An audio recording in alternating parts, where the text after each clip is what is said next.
जन्माद्यस्य यतोऽन्वयादितरतश्चार्थेष्वभिज्ञस्वराट् तेने ब्रह्महृदाय आदिकवये मुह्यन्ति यं सूरयः तेजो वारिमृदां यथा विनिमयो यत्र त्रिसर्गो मृषा धाम्ना स्वेन सदा निरस्तकुहकं सत्यं परं धीमहि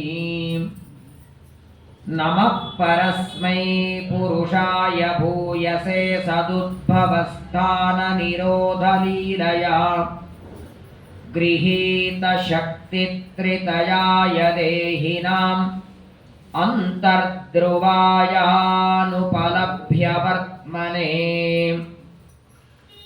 योऽन्तः प्रविश्य मम वाचमिमां प्रसुप्तां सञ्जीवयत्यखिलशक्तिधरस्वधाम्ना अन्यांश्च हस्तचरणश्रवणत्वगादीन् प्राणान्नमो भगवते पुरुषाय तुभ्यम्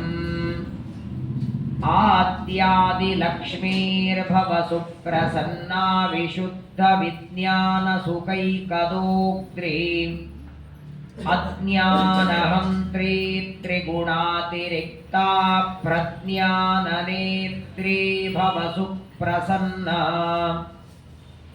धर्म विज्ञान वैराग्य परमैश्वर्यशालिनः आनन्दतीर्थ भगवत्पादान् वन्दे निरन्तरम् इति निगदितवन्तस्तत्र वृन्दारकेन्द्रा गुरुविजयमहान्तं लालयन्तो महान्तम् ववृषुरखिलदृश्यम् पुष्पवारं सुगन्धिं हरिदयितवरिष्ठे श्रीमदानन्दतीर्थे नमोऽस्तु तात्विका देवाः विष्णुभक्तिपरायणाः धर्ममार्गे प्रेरयन्तो भवन्तः सर्वदेव हि यस्वानुभावमखिलश्रुतिसारमेकम् अध्यात्मदीपमतितितिर्षतां तमोन्धम् संसारिणां करुणयाः पुराणगुह्यं तं व्याससूनुमुपयामि गुरुं मुनीनां वक्रतुण्डमहाकाय सूर्यकोटिसमप्रभ निर्विघ्नं कुरु मे देव सर्वकार्येषु सर्वदा आनन्दतीर्थोपदिष्टो निधिर्नारायणाह्वयः प्रदर्शितो येन सम्यक् जयतीर्थं तमाश्रये पूज्याय राघवेन्द्राय सत्यधर्मरताय च भजतां कल्पवृक्षाय नमतां कामधेनवे आपादमौलिपर्यन्तं गुरूणामाकृतिं स्मरेत् तेन विघ्नाः प्रणश्यन्ति सिद्ध्यन्ति च मनोरथाः श्रीगुरुभ्यो नमः तत्र गोमिथुनं राजा हन्यमानमनाथवत् दण्डहस्तं च वृषलं ददृशेन्द्रपलाञ्चनम् स्वस्त्यस्तु सताम् अशेषसन्मङ्गलानि भवन्तु श्लोकैकश्रवणपठनमात्रेण कथावक्तुश्च श्रोतॄणां निखिलकलिकतकल्मषापनूतनपटुतरे मोक्षाद्यखिलपुरुषार्थसाधनीभूते श्रीमद्भागवते महापुराणे यत्किञ्चित् पूर्वोक्तप्रमेयानुवादः हरिः ओम् हरिः ओम् हरिः ओम् ಶ್ರೀ ಗುರುಭ್ಯೋ ನಮಃ. ಕಾರ್ತಿಕ ಮಾಸದ ಪವಿತ್ರವಾದ ಪ್ರಬೋಧಿನಿ ಏಕಾದಶಿ. ಪರಮಾತ್ಮ ಏಳುವ ದಿನ ಪ್ರಬೋಧನ. ಆಷಾಢ ಮಾಸದಲ್ಲಿ ಮಲಗಿದ ಪರಮಾತ್ಮ ಯೋಗ ನಿದ್ರೆಯಿಂದ ಏಳುವ ದಿನ ಇವತ್ತು. ಆಷಾಢ ಮಾಸ ಏಕಾದಶಿ, ಅದನ್ನು ಪ್ರಥಮ ಏಕಾದಶಿ ಅಂತ ಒಂದೇ ದಿನದಲ್ಲಿ 12 ಸ್ಕಂದಗಳನ್ನು 12 ಜನ ವಿದ್ವಾಂಸರಿಂದ ಶ್ರವಣ ಮಾಡಿರ್ತೀರಿ. ಕಾರ್ತಿಕ ಏಕಾದಶಿಯಲ್ಲಿಯೂ ಕೂಡ ಸಮಗ್ರ ಭಾಗವತವನ್ನು ಇವತ್ತು ದಿನ ಶ್ರವಣ ಮಾಡಬೇಕು ಅಂತ ವೇದವ್ಯಾಸ ದೇವರು ಆಜ್ಞೆ ಮಾಡ್ತಾರೆ. ಬೆಂಗಳೂರಿನಲ್ಲಿ ಅನೇಕ ಕಡೆಗೆ ಪ್ರಾತಃ ಕಾಲದಿಂದ ಒಂದೊಂದು ಸ್ಕಂದಗಳನ್ನು ಒಬ್ಬೊಬ್ಬ ವಿದ್ವಾಂಸರು ಹೇಳ್ತಾ ಇದ್ದಾರೆ. ಹಾಗಾಗಿ ಆಷಾಢದಲ್ಲಿ 12 ಸ್ಕಂದ ಕೇಳಿದ್ದೇವೆ, ಕಾರ್ತಿಕ ಮಾಸದ ಏಕಾದಶಿ ಕೇಳಲಿಕ್ಕಾಗಿಲ್ಲ ಅಂತ ನೀವೇನು ದುಃಖ ಪಡಬೇಡಿ. ನಿಮಗೂ 12 ಸ್ಕಂದ ನಾನು ಹೇಳಿಕೊಡ್ತೇನೆ. ಈಗ 12 ಜನ ವಿದ್ವಾಂಸರು ಮಾಡಬೇಕಾದ 12 ಸ್ಕಂದಗಳನ್ನು ಒಂದೇ ಗಂಟೆಯೊಳಗೆ ಸಮಗ್ರ 12 ಸ್ಕಂದ ಹೇಳ್ತೇನೆ. ಇವತ್ತು ಪರ್ವಕಾಲ, ನೀವೆಲ್ಲರೂ ಶ್ರವಣ ಮಾಡಿಬಿಡಿ. ವೇದವ್ಯಾಸ ದೇವರು ಎಲ್ಲ ಮಾನವರ ಕಲ್ಯಾಣಕ್ಕಾಗಿ ದ್ವಾಪರ ಯುಗದಲ್ಲಿ ಅವತಾರ ಮಾಡಿ ಸಮಗ್ರವಾದ ವೇದವನ್ನು ವಿಭಾಗ ಮಾಡಿ ಮಹಾಭಾರತದ ರಚನೆಯನ್ನ ಮಾಡಿ ಮತ್ಸ್ಯ ಪುರಾಣ, ಕೂರ್ಮ ಪುರಾಣ, ವರಾಹ ಪುರಾಣ, ಸ್ಕಂದ ಪುರಾಣ, ನರಸಿಂಹ ಪುರಾಣ, ವಾಮನ ಪುರಾಣ, ಗರುಡ ಪುರಾಣ, ಲಿಂಗ ಪುರಾಣ 17 ಪುರಾಣಗಳನ್ನು ರಚನೆ ಮಾಡ್ತಾರೆ. 6 ಸಾತ್ವಿಕ, 6 ರಾಜಸ, 6 ತಾಮಸ ಅಂತ 3 ಭಾಗಗಳು ಪುರಾಣಗಳಲ್ಲಿ. ಕೊನೆಯದಾಗಿ ವೇದವ್ಯಾಸರು ಬರೆದದ್ದು ಶ್ರೀಮದ್ ಭಾಗವತ. ಕಲಿಯುಗದಲ್ಲಿ ಬರುವ ನಮ್ಮಂತಹ ಅಲ್ಪ ಮತಿಗಳನ್ನು ನೋಡಿ ನಮ್ಮ ಉದ್ಧಾರಕ್ಕಾಗಿ ವೇದವ್ಯಾಸ ದೇವರು ಭಾಗವತದ ರಚನೆಯನ್ನ ಮಾಡ್ತಾರೆ. ಶ್ರೀಮದ್ ಭಾಗವತ ಮೊಟ್ಟ ಮೊದಲು ನೈಮಿಷಾರಣ್ಯದಲ್ಲಿ 86,000 ಜನ ಶೌನಕರು ದ್ವಾಪರ ಯುಗದ ಕೊನೆ ಭಾಗದಲ್ಲಿ ಭಾಗವತ ಶ್ರವಣ ಮಾಡಬೇಕು ಅಂತ ನೈಮಿಷಾರಣ್ಯಕ್ಕೆ ಬಂದಿದ್ದಾರೆ. ಪರಮಾತ್ಮನ ಪವಿತ್ರವಾದ ಚಕ್ರತೀರ್ಥ, ದಿವ್ಯವಾದ ಗೋಮತಿ ನದಿಯ ಸನ್ನಿಧಾನ. ಪ್ರತಿನಿತ್ಯದಲ್ಲಿ ಪ್ರಾತಃ ಕಾಲದಲ್ಲಿ ತಮ್ಮ ಪೂಜೆ ಆಹ್ನೇಕವನ್ನು ಮುಗಿಸಿ ಒಂದು ದಿನ ಪ್ರಾತಃ ಕಾಲದ ಹೊತ್ತಿಗೆ ಜ್ಞಾನಿಗಳಾದ ರೋಮಹರ್ಷ ಋಷಿಗಳ ಮಕ್ಕಳಾದ ಸೂತಾಚಾರ್ಯರ ಆಗಮನ ಆಯಿತು. ಸೂತಾಚಾರ್ಯರನ್ನ ಅರ್ಘ್ಯ ಪಾತ್ಯಗಳಿಂದ ಪೂಜೆಯನ್ನ ಮಾಡಿ 6 ಪ್ರಶ್ನೆಗಳನ್ನು ಶೌನಕರು ಸೂತಾಚಾರ್ಯರಿಗೆ ಕೇಳ್ತಾರೆ. ಅದರಲ್ಲಿ ವೇದವ್ಯಾಸ ದೇವರು ಶ್ರೀಮದ್ ಭಾಗವತದ ರಚನೆ ಮಾಡಿದ ಕಾಲ ಯಾವುದು, ದೇಶ ಯಾವುದು, ಮಾಡುವುದಕ್ಕೆ ಕಾರಣ ಏನು ಅನ್ನುವ 3 ಪ್ರಶ್ನೆಗಳನ್ನು ಕೇಳ್ತಾರೆ.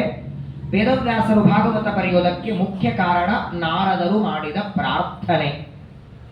ವೇದವ್ಯಾಸ ದೇವರ ಮನಸ್ಸಿಗೆ ಆನಂದವಾಗದೆ ಕಣ್ಣೊಳಗೇನೋ ಇನ್ನು ಚಿಂತೆ ಮಾಡ್ತಾ ಸರಸ್ವತಿ ರಜದಂಡಿಯಲ್ಲಿ ಕೂತಂತಹ ವೇದವ್ಯಾಸರನ್ನ ನೋಡಿ ಭಾಗವತದ ರಚನೆಯನ್ನ ಮಾಡಬೇಕು ಅಂತ ನಾರದರು ಪ್ರಾರ್ಥನೆ ಮಾಡ್ತಾರೆ.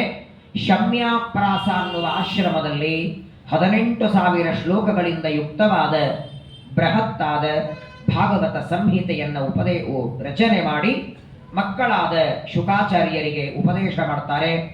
ಆ ಶುಕಾಚಾರ್ಯರು ತಮ್ಮ ತಂದೆಯಿಂದ ತಾವು ಉಪದೇಶ ಪಡೆದ ಭಾಗವತವನ್ನ 7 ದಿನಗಳವರೆಗೆ ಪಾಂಡವರ ಮೊಮ್ಮಗನಾದ ಸುಭದ್ರೆಯ ಮೊಮ್ಮಗನಾದ ಕೃಷ್ಣನ ಸೋದರಳಿಯನಾದ ಪರೀಕ್ಷಿತ ಮಹಾರಾಜರಿಗೆ ಉಪದೇಶ ಮಾಡ್ತಾರೆ. ಪರೀಕ್ಷಿತ ರಾಜರು ಅಶ್ವತ್ಥಾಮಾಚಾರ್ಯರ ಬ್ರಹ್ಮಾಸ್ತ್ರದಿಂದ ಗರ್ಭದಲ್ಲಿ ಸತ್ತು ಹೊರಗೆ ಬರ್ತಾನೆ. ಆ ಪರೀಕ್ಷಿತನಿಗೆ ಮತ್ತೆ ಪುನರುಜ್ಜೀವಯಾಮಾಸ. ಪರಮಾತ್ಮ ಅವನ ಮೈ ಮೇಲೆ ಕೈಯಾಡಿಸಿ ಪರೀಕ್ಷಿತನನ್ನ ಬದುಕಿಸಿದ. ಪರೀಕ್ಷಿತ ರಾಜರು ಒಂದು ದಿನ ಬೇಟೆಯಾಡಬೇಕು ಅಂತ ಅರಣ್ಯಕ್ಕೆ ಬರ್ತಾರೆ. ಅಲ್ಲಿ ಪ್ರಚಂಡವಾದ ಬಾಯಾರಿಕೆಯಾಗಿ ಸುತ್ತಮುತ್ತಲೂ ನದಿ ಸರೋವರ ಕಾಣಲಿಲ್ಲ. ತಾವು ಬಹಳ ನೀರಡಿಕೆಯಿಂದ ದೂರದಲ್ಲಿ ಆಶ್ರಮವನ್ನು ನೋಡ್ತಾರೆ.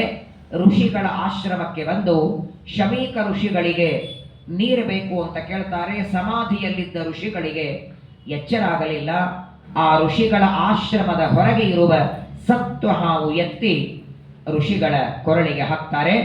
ಅಲ್ಲಿಂದ ತಮ್ಮ ರಾಜ್ಯಕ್ಕೆ ಬರೋದರ ಒಳಗೆ ಋಷಿಕುಮಾರನಾದ ಶೃಂಗಿ ಅವನಿಗೆ ಅವನು ಹುಟ್ಟಿದ್ದೇ ಆಕಳ ಗರ್ಭದಿಂದ. ಶಮೀಕ ಋಷಿಗಳಿಂದ ಆಕಳಲ್ಲಿ ಹುಟ್ಟಿದ್ದರಿಂದ ಅವನಿಗೆ ಶೃಂಗ ಬಂದಿತ್ತು. ಹಾಗಾಗಿ ಅವನನ್ನು ಶೃಂಗಿ ಅಂತ ಕರೆಯೋರು. ಪ್ರತಿನಿತ್ಯದಲ್ಲಿ ಲಕ್ಷ ಲಕ್ಷ ಗಾಯತ್ರಿ ಮಂತ್ರದ ಜಪವನ್ನ ಮಾಡುವ ಸಣ್ಣ ಬಾಲಕ ತಮ್ಮ ತಂದೆಯ ಕೊರಳಲ್ಲಿ ಸತ್ತು ಹಾವು ಹಾಕಿದ್ದಾನೆ ಒಬ್ಬ ರಾಜ ಅಂತ ತನ್ನ ಆಟ ಆಡುವ ಗೆಳೆಯರ ಮಾತು ಕೇಳಿ ತಕ್ಷಕ ಸರ್ಪದಿಂದ ಕಚ್ಚಿ ಸಾಯಲಿ ಅಂತ ಶಾಪ ಕೊಡ್ತಾನೆ. ಮನೆಗೆ ಬಂದು ನೋಡ್ತಾನೆ, ತಂದೆಯ ಕೊರಳಲ್ಲಿ ಹಾವಿದೆ. ಜೋರಾಗಿ ಅಳ್ತಾನೆ. ಶಮೀಕರು ಸಮಾಧಿಯಿಂದ ಎದ್ದು ಮಗನಿಗೆ ಸಮಾಧಾನ ಮಾಡ್ತಾರೆ. ಶಾಪದ ವಾರ್ತೆಯನ್ನ ಪರೀಕ್ಷಿತರಿಗೆ ತಿಳಿಸ್ತಾರೆ. ತಕ್ಷಣದಲ್ಲಿ ಜನ್ಮೇಜಯನೇ ಮೊದಲಾದ 4 ಜನ ಮಕ್ಕಳನ್ನ ಕರೆದು ಸಮಗ್ರ ರಾಜ್ಯವನ್ನ ಒಪ್ಪಿಸಿ ನಾರುಮಡಿಯನ್ನ ಉಟ್ಟುಕೊಂಡು ಪರೀಕ್ಷಿತರು ಶುಕಸ್ಥಳಕ್ಕೆ ಬಂದಿದ್ದಾರೆ. ಪವಿತ್ರವಾದ ವಿಷ್ಣು ಪಾದೋದಕದ ಗಂಗಾ ನದಿಯ ಮಧ್ಯಭಾಗದಲ್ಲಿ, ಸುತ್ತಲೂ ಗಂಗಾ ನದಿ, ಅದರ ಮಧ್ಯದಲ್ಲಿ ಉಸುಕಿನಿಂದ ಒಂದು ಆಸನವನ್ನು ನಿರ್ಮಾಣ ಮಾಡಿ ಅದರ ಮೇಲೆ ಪ್ರಾಯೋಪವೇಶಕ್ಕೆ ಕೂತಿದ್ದಾರೆ. ಪರೀಕ್ಷಿತರಿಗೆ ಶಾಪ ಆಗಿದೆ ಅನ್ನುವ ವಾರ್ತೆಯನ್ನ ಕೇಳಿದ ಜಮದಗ್ನಿ, ಕಶ್ಯಪ, ಗೌತಮ, ಅತ್ರಿ, ವಸಿಷ್ಠ, ಜಮದಗ್ನಿ, ನಾರದ, ಅನೇಕ ಋಷಿಮುನಿಗಳು, ಚವನ, ಉಧತ್ಯ, ಅನೇಕ ಋಷಿಗಳೆಲ್ಲ ಬಂದಿದ್ದಾರೆ. ಸಾಕ್ಷಾತ್ ವೇದವ್ಯಾಸ ದೇವರ ಆಗಮನಾಗಿದೆ. ಬಂದ ಎಲ್ಲ ಋಷಿಮುನಿಗಳಿಗೆ ಪ್ರಾರ್ಥನೆ ಮಾಡ್ತಾನೆ. ನನ್ನ ಮರಣಕಾಲದ ಸಮಯದಲ್ಲಿ ನೀವೆಲ್ಲ ದರ್ಶನ ಕೊಟ್ಟದ್ದು ನನ್ನ ಸೌಭಾಗ್ಯ. ನನಗೇನಾದರೂ ಉಪದೇಶ ಮಾಡಿ ಎಂದಾಗ ಅಷ್ಟೊತ್ತಿಗೆ ತತ್ರ ಅಭವತ್ ಭಗವಾನ್ ವ್ಯಾಸಪುತ್ರ ಯದೃಚ್ಛಯ ಗಾಂ ಅಟ ಮಾನೋನಪೇಕ್ಷ. ಇವನೇನು ಕರೆದಿಲ್ಲ, ಫೋನ್ ಇಲ್ಲ, ಪತ್ರ ಇಲ್ಲ. ಇವನ ಉದ್ಧಾರಕ್ಕಾಗಿ ಮನೋನಿಯಾಮಕರಾದ ರುದ್ರದೇವರ ಅವತಾರರಾದ ಶುಕಾಚಾರ್ಯರ ಆಗಮನಾಯಿತು. ಶುಕಾಚಾರ್ಯರನ್ನ ಅರ್ಘ್ಯಪಾದ್ಯಗಳಿಂದ ಪೂಜೆಯನ್ನ ಮಾಡಿ ಒಂದು ಆಸನವನ್ನ ಕೊಟ್ಟು ಪ್ರಾರ್ಥನೆ ಮಾಡ್ತಾನೆ. ನನಗೆ 7 ದಿನ ಆಯುಷ್ಯ ಇದೆ. 7 ದಿನದಲ್ಲಿ ಯಾವ ಮಂತ್ರದ ಜಪ ಮಾಡಲಿ, ಯಾವ ಧ್ಯಾನ ಮಾಡಲಿ, ಯಾವ ಸ್ತೋತ್ರವನ್ನ ಪಠನ ಮಾಡಲಿ, ಅದನ್ನ ದಯಮಾಡಿ ಉಪದೇಶವನ್ನ ಮಾಡಿ ಅಂತ ಪರೀಕ್ಷಿತ ರಾಜರು ಶುಕಾಚಾರ್ಯರಿಗೆ ಪ್ರಾರ್ಥನೆ ಮಾಡ್ತಾರೆ. ಅಲ್ಲಿಗೆ ಪ್ರಥಮ ಸ್ಕಂದದ ಸಮಾಪ್ತಿಯನ್ನ ವೇದವ್ಯಾಸ ದೇವರು ಮಾಡ್ತಾರೆ. 2ನೇ ಸ್ಕಂದದ ಪ್ರಾರಂಭದಲ್ಲಿ ಪರೀಕ್ಷಿತರ ಪ್ರಶ್ನೆಯನ್ನು ಹೊಗಳುತ್ತಾರೆ ಶುಕಾಚಾರ್ಯರು. ಬಹಳ ಒಳ್ಳೆಯ ಪ್ರಶ್ನೆ ಮಾಡಿದ್ದಿ. ವರಿಯಾ ನೇಷತೆ ಪ್ರಶ್ನ. ಮರಣಕಾಲ ಸಮೀಪಕ್ಕೆ ಬಂದಾಗ ಏನೇನು ಮಾಡಬೇಕು ಅಂತ ಕೇಳಿದ್ದಿ. ಅವಶ್ಯವಾಗಿ ಉಪದೇಶ ಮಾಡ್ತೇನೆ, ಆದರೆ ಮೊದಲು ಧೈರ್ಯ ತಂದುಕೋ ಅಂತಾರೆ. ನನಗೆ 7 ದಿನ ಮಾತ್ರ ಆಯುಷ್ಯ ಇದೆ ಅಂತ ಗಾಬರಿಯಾಗಬೇಡ. ಖಟ್ವಾಂಗ ಅನ್ನುವ ರಾಜ ಸೂರ್ಯವಂಶದಲ್ಲಿ ಬಂದವನು. ದೇವತೆಗಳಿಗೆ ಯುದ್ಧದಲ್ಲಿ ಸಹಾಯಕ್ಕೆ ಹೋಗಿದ್ದ. ದೇವತೆಗಳಿಗೆ ಸಹಾಯ ಮಾಡ್ತಾನೆ. ಏನಾದರೂ ವರ ಬೇಡಿಕೊಂಡಾಗ ನನ್ನ ಆಯುಷ್ಯವಷ್ಟು ಉಳಿದಿದೆ ಹೇಳಿ ಅಂತಾನೆ ಖಟ್ವಾಂಗ. ಕೇವಲ 1 ಮುಹೂರ್ತ 48 ನಿಮಿಷ ಮೊದಲು ತನ್ನ ಆಯುಷ್ಯವನ್ನ ತಿಳಿದು ಸರ್ವಸಂಗ ಪರಿತ್ಯಾಗ ಮಾಡಿ ಉದ್ಧಾರ ಹೊಂದಿದ್ದಾನೆ. ನಿನಗಂತೂ 7 ದಿನ ಇದೆ, ತಪ್ಪಾಗಿ ನೀನು 7 ದಿನ ಇದೆ ಅಂತ ಚಿಂತೆ ಮಾಡಬೇಡ. ಇದಂ ಭಾಗವತಂ ನಾಮ ಪುರಾಣಂ ಬ್ರಹ್ಮ ಸಂಹಿತಂ ಅಧೀತವಾನ್ ದ್ವಾಪರಾದೌ ಪಿತುರ್ದ್ವೈಪಾಯನಾದಹಂ. ನನ್ನ ತಂದೆ ವೇದವ್ಯಾಸ ದೇವರಿಂದ ದ್ವಾಪರ ಯುಗದಲ್ಲಿ ನಾನು ಶ್ರವಣ ಮಾಡಿದ ಭಾಗವತ ನಿನಗೋಸ್ಕರ ಹೇಳ್ತೇನೆ ಅಂತ ಶುಕಾಚಾರ್ಯರು ಪರೀಕ್ಷಿತನಿಗೆ ಧೈರ್ಯವನ್ನ ಕೊಟ್ಟು, ಮೊಟ್ಟ ಮೊದಲಿಗೆ ಯಾವ ವ್ಯಕ್ತಿಗೆ ಮರಣಕಾಲ ಸಮೀಪಕ್ಕೆ ಬರ್ತದೆ, ತನ್ನ ಮರಣದ ವಾರ್ತೆ ಗೊತ್ತಾಗತ್ತೆ, ಅವನು ಸಾಧ್ಯವಾದಷ್ಟು ಮನೆಯನ್ನ ಬಿಟ್ಟು ಯಾವುದಾದರೂ ತೀರ್ಥಕ್ಷೇತ್ರಕ್ಕೆ ಬರಬೇಕು. ಪವಿತ್ರವಾದ ನದಿದಂಡಿಯಲ್ಲಿ ದೇಹ ಬಿಡಬೇಕು. ಯಾಕೆ ಅಂದ್ರೆ ಮರಣ ಅನ್ನೋದು ಇದು ಜೀವನವೆಂಬ ಯಜ್ಞದ ಅವಭೃತ ಸ್ನಾನ. ತಾಯಿಯ ಗರ್ಭದಿಂದ ಬರುವಾಗ ಈ ಯಜ್ಞ ಪ್ರಾರಂಭವಾಗಿದೆ. ಇಡೀ ಜೀವನ ಆಹುತಿ ಹಾಕ್ತಾ ಇರೋದು. ಇದರ ಪೂರ್ಣಾಹುತಿ ಅಂದರೆ ಮರಣ. ಹಾಗಾಗಿ ಪವಿತ್ರವಾದ ನದಿದಂಡೆಯಲ್ಲಿ ಗೋಮಯದಿಂದ ಮಂಡಲ ಮಾಡಿ ದರ್ಭೆಗಳನ್ನು ಹಾಕಿ, ದಕ್ಷಿಣಕ್ಕೆ ಅಗ್ರವಾಗಿ ದರ್ಭೆ ಹಾಸಿ ಎಳ್ಳು ಹಾಕಿ ತಾನು ಅದರ ಮೇಲೆ ಕೂತ್ಕೊಂಡು ಆಚಮನ ಪ್ರಾಣಾಯಾಮವನ್ನ, ರೇಚಕ, ಪೂರಕ, ಕುಂಭಕ 3 ತರಹದ ಪ್ರಾಣಾಯಾಮವನ್ನ ಮಾಡಿ ತನ್ನ ಹೃದಯದಲ್ಲಿರುವ ಜೀವನನ್ನ ಸುಷುಮ್ನಾ ನಾಡಿಯ ಮೂಲಕ ಅವನನ್ನ ನಾಭಿಯಿಂದ ಬ್ರಹ್ಮರಂಧ್ರಕ್ಕೆ ತರಬೇಕು. ಸುಷುಮ್ನಾ ನಾಡಿ ಮಧ್ಯದಲ್ಲಿ ಇದೆ. ಎಡಭಾಗದಲ್ಲಿ ಇಡಾನಾಡಿ, ಬಲಭಾಗದಲ್ಲಿ ಪಿಂಗಲಾ ನಾಡಿ. ಆ ಸುಷುಮ್ನಾ ನಾಡಿಯಿಂದ 6 ಚಕ್ರಗಳಲ್ಲಿ ಜೀವ ಬ್ರಹ್ಮರಂಧ್ರಕ್ಕೆ ಬರ್ತಾನೆ. ಅಲ್ಲಿಂದ ಬ್ರಹ್ಮರಂಧ್ರ ಸ್ಫೋಟವಾಗಿ ಜೀವ ಅಲ್ಲಿಂದ ಹೋಗ್ತಾನೆ. ಯಾವ ವ್ಯಕ್ತಿ ಬ್ರಹ್ಮರಂಧ್ರದಿಂದ ಜೀವನನ್ನು ಉತ್ಕ್ರಮಣ ಮಾಡ್ತಾನೋ ಅವನು ಮೊಟ್ಟ ಮೊದಲು ಆ ಜೀವ ಅಗ್ನಿಲೋಕಕ್ಕೆ ಹೋಗ್ತಾನೆ. ಅಲ್ಲಿಂದ ಹಗಲಿನ ಅಭಿಮಾನಿ ದೇವತೆಯ ಲೋಕ, ಅಲ್ಲಿಂದ ಶುಕ್ಲ ಪಕ್ಷಾಭಿಮಾನಿ ದೇವತೆಯ ಲೋಕ, ಅಲ್ಲಿಂದ 6 ಋತುಗಳಿಗೆ ಅಭಿಮಾನಿ ದೇವತೆಗಳ ಲೋಕ, ಅಲ್ಲಿಂದ ಸಂವತ್ಸರಾಭಿಮಾನಿ ದೇವತೆಯ ಲೋಕ, ಅಲ್ಲಿಂದ ಧ್ರುವಲೋಕ, ವೈಶ್ವಾನರ ಲೋಕ, ಗರುಡಶೇಷ ರುದ್ರರ ಲೋಕ, ಭಾರತೀ ಲೋಕ, ವಾಯುಲೋಕಕ್ಕೆ, ಅನಂತರದಲ್ಲಿ ಪರಮಾತ್ಮನ ಲೋಕಕ್ಕೆ ಹೋಗ್ತಾನೆ. ಶ್ರೀಮದಾಚಾರ್ಯರು ಛಾಂದೋಗ್ಯ ಉಪನಿಷತ್ತಿನ ಭಾಷ್ಯದಲ್ಲಿ, ಬೃಹದಾರಣ್ಯಕ ಉಪನಿಷತ್ತಿನಲ್ಲಿ, ಬ್ರಹ್ಮಸೂತ್ರದಲ್ಲಿ, ಟೀಕಾಕೃತ್ಪಾದರು ಸುಧಾ ಗ್ರಂಥದಲ್ಲಿ ಎಲ್ಲ ಕಡೆಗೆ ದೇಹವನ್ನು ಬಿಟ್ಟಾಗ ಯಾವ ಕ್ರಮದಲ್ಲಿ ಜೀವ ಹೋಗ್ತಾನೆ ಅನ್ನೋದನ್ನ ನಿರೂಪಣೆ ಮಾಡ್ತಾರೆ. ಅಷ್ಟು ಮಾತ್ರವಲ್ಲ, ಮರಣಕಾಲ ಸಮೀಪಕ್ಕೆ ಬಂದಾಗ ದೇವತೆಗಳು, ಸಣ್ಣ ದೇವತೆಗಳು ಉತ್ತಮರಲ್ಲಿ ಲಯವನ್ನು ಹೊಂದುತ್ತಾರೆ ಅಂತ ಲಯ ಚಿಂತನ ಇದೆ. ದೇವತೆಗಳಿಗೆ ನಮ್ಮ ಹಾಗೆ ದೇಹತ್ಯಾಗ ರೂಪವಾದ ಮರಣ ಇಲ್ಲ, ದೇಹ ಬಿಡಲ್ಲ ಅವರು. ಸಣ್ಣ ದೇವತೆಗಳು ತಮಗಿಂತ ಉತ್ತಮರಲ್ಲಿ ಪ್ರವೇಶ ಮಾಡ್ತಾರೆ, ಇದನ್ನೇ ಲಯ ಅಂತ ಕರೀತಾರೆ.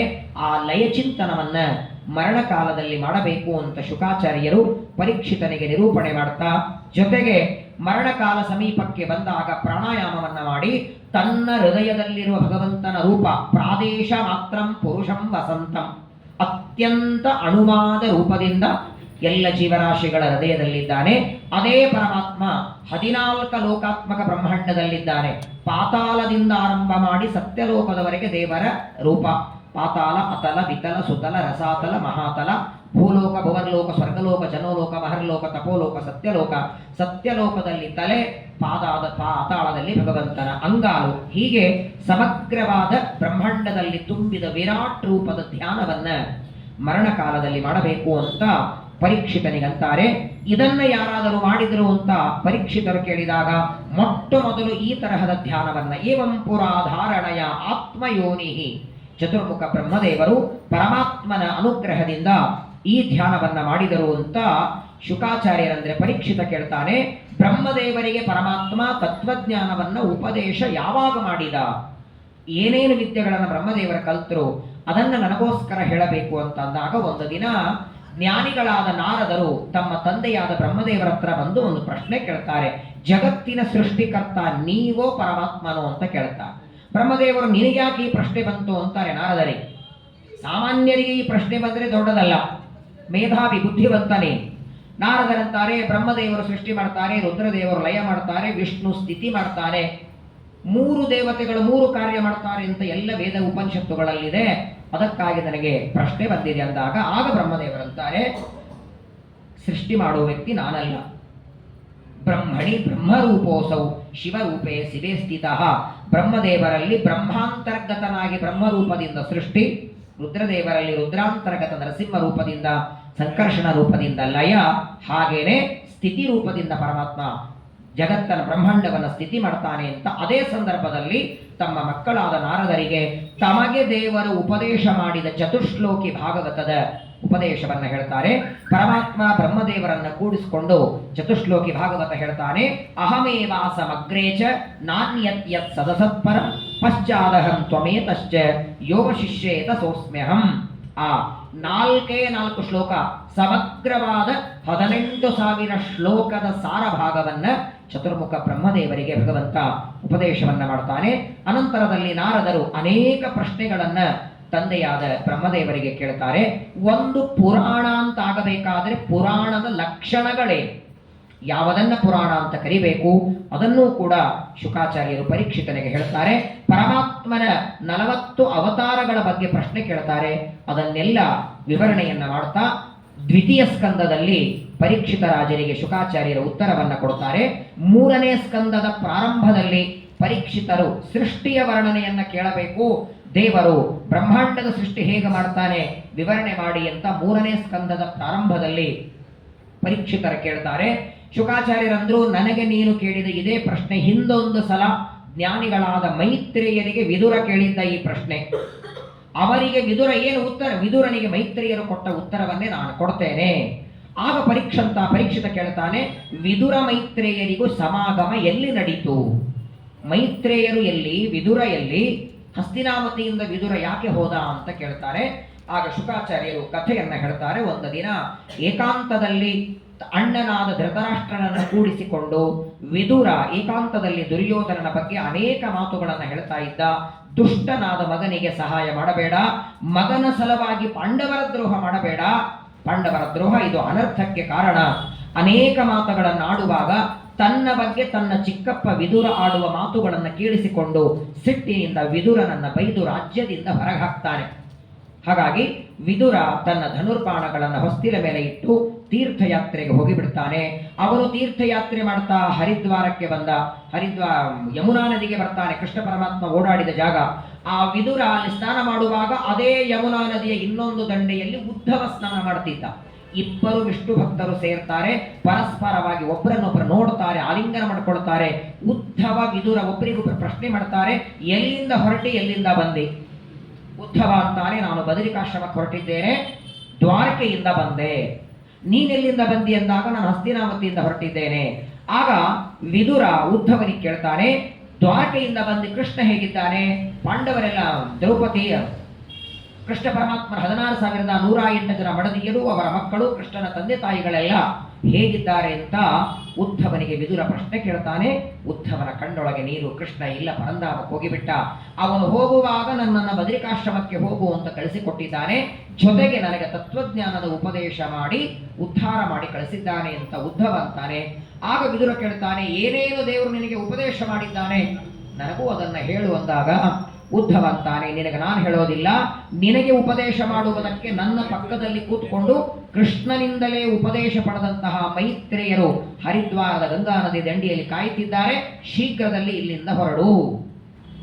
ದ್ವಾರೀದ್ಯುರದ್ಯ ವೃಷಭಕ್ಕುರೂಣ ಮೈತ್ರೇಯ ಮಾಸೀನ ಮಗಾದ ಬೋಧಂ ಸರಿ ಅಂತ ಉದ್ಧವರ ಮಾತನ್ನ ಕೇಳಿ ವಿದುರ ಬರ್ತಾನೆ. ಹರಿದ್ವಾರಕ್ಕೆ ಬಂದು ಗಂಗಾ ನದಿಯ ದಂಡೆಯಲ್ಲಿ ಶಿಷ್ಯ ಬರುವ ದಾರಿಯನ್ನ ಕಾಯ್ತಾ ಇರುವ ಮೈತ್ರೇಯರ ಪಾದಗಳಿಗೆ ನಮಸ್ಕಾರವನ್ನ ಮಾಡಿ ಮೈತ್ರೇಯರಿಗೆ ಪ್ರಶ್ನೆಯನ್ನ ಕೇಳ್ತಾನೆ. ಪರಮಾತ್ಮ ಜಗತ್ತಿನ ಸೃಷ್ಟಿ ಹೇಗೆ ಮಾಡ್ತಾನೆ? ಬ್ರಹ್ಮಾಂಡದ ಸೃಷ್ಟಿಗೆ ಉಪಾದಾನ ಕಾರಣ ಯಾವುದು, ನಿಮಿತ್ತ ಕಾರಣ ಯಾವುದು? ಈ ಸೃಷ್ಟಿಯನ್ನ ದೇವರು ಒಬ್ಬನೇ ಮಾಡ್ತಾನೋ, ಯಾರ ಸಹಾಯದಿಂದ ಮಾಡ್ತಾನೋ? ಸೃಷ್ಟಿಯಿಂದ ಪ್ರಯೋಜನ ಏನು?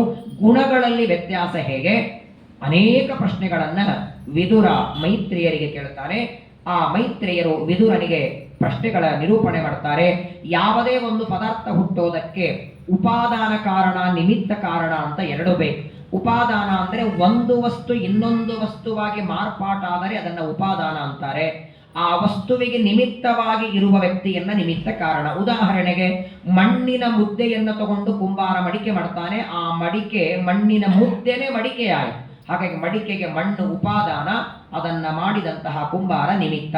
ಹಾಗೆ ಈ ಬ್ರಹ್ಮಾಂಡದ ಸೃಷ್ಟಿಗೆ ಪ್ರಕೃತಿ ತತ್ವ, ಅದರಿಂದ ಮಹತ್ತತ್ವ, ಅದರಿಂದ ಅಹಂಕಾರ ತತ್ವ, ಅಹಂಕಾರದಲ್ಲಿ ವೈಕಾರಿಕ ತೈಜಸ ತಾಮಸ, ವೈಕಾರಿಕ ಅಹಂಕಾರದಿಂದ ದೇವತೆಗಳ ದೇಹ, ತೈಜಸ ಅಹಂಕಾರದಿಂದ ಜ್ಞಾನೇಂದ್ರಿಯ ಕರ್ಮೇಂದ್ರಿಯಗಳು, ತಾಮಸ ಅಹಂಕಾರದಿಂದ ಪಂಚಭೂತಗಳು, ಆ ಪಂಚಭೂತಗಳ ಪಂಚಗುಣಗಳು, ರೂಪರಸಗಂಧ ಸ್ಪರ್ಶಗಳೆಂಬ ಗುಣಗಳು.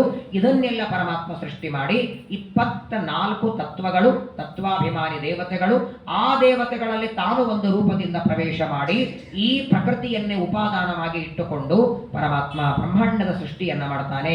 ಆ ಬ್ರಹ್ಮಾಂಡದ ಒಳಗೆ ತಾನು ಒಂದು ರೂಪದಿಂದ ಪ್ರವೇಶ ಮಾಡ್ತಾನೆ. ಪ್ರಥಮಂ ಮಹತಸ್ರಷ್ಟೃ, ದ್ವಿತೀಯಂ ತು ಅಂಡ ಸಂಸ್ಥಿತಂ, ತೃತೀಯಂ ದೇಹಿನಾಂಗೇಹೇ. ಒಟ್ಟಾರೆ 3 ಪುರುಷ ರೂಪವನ್ನ ದೇವರು ಧಾರಣ ಮಾಡ್ತಾನೆ.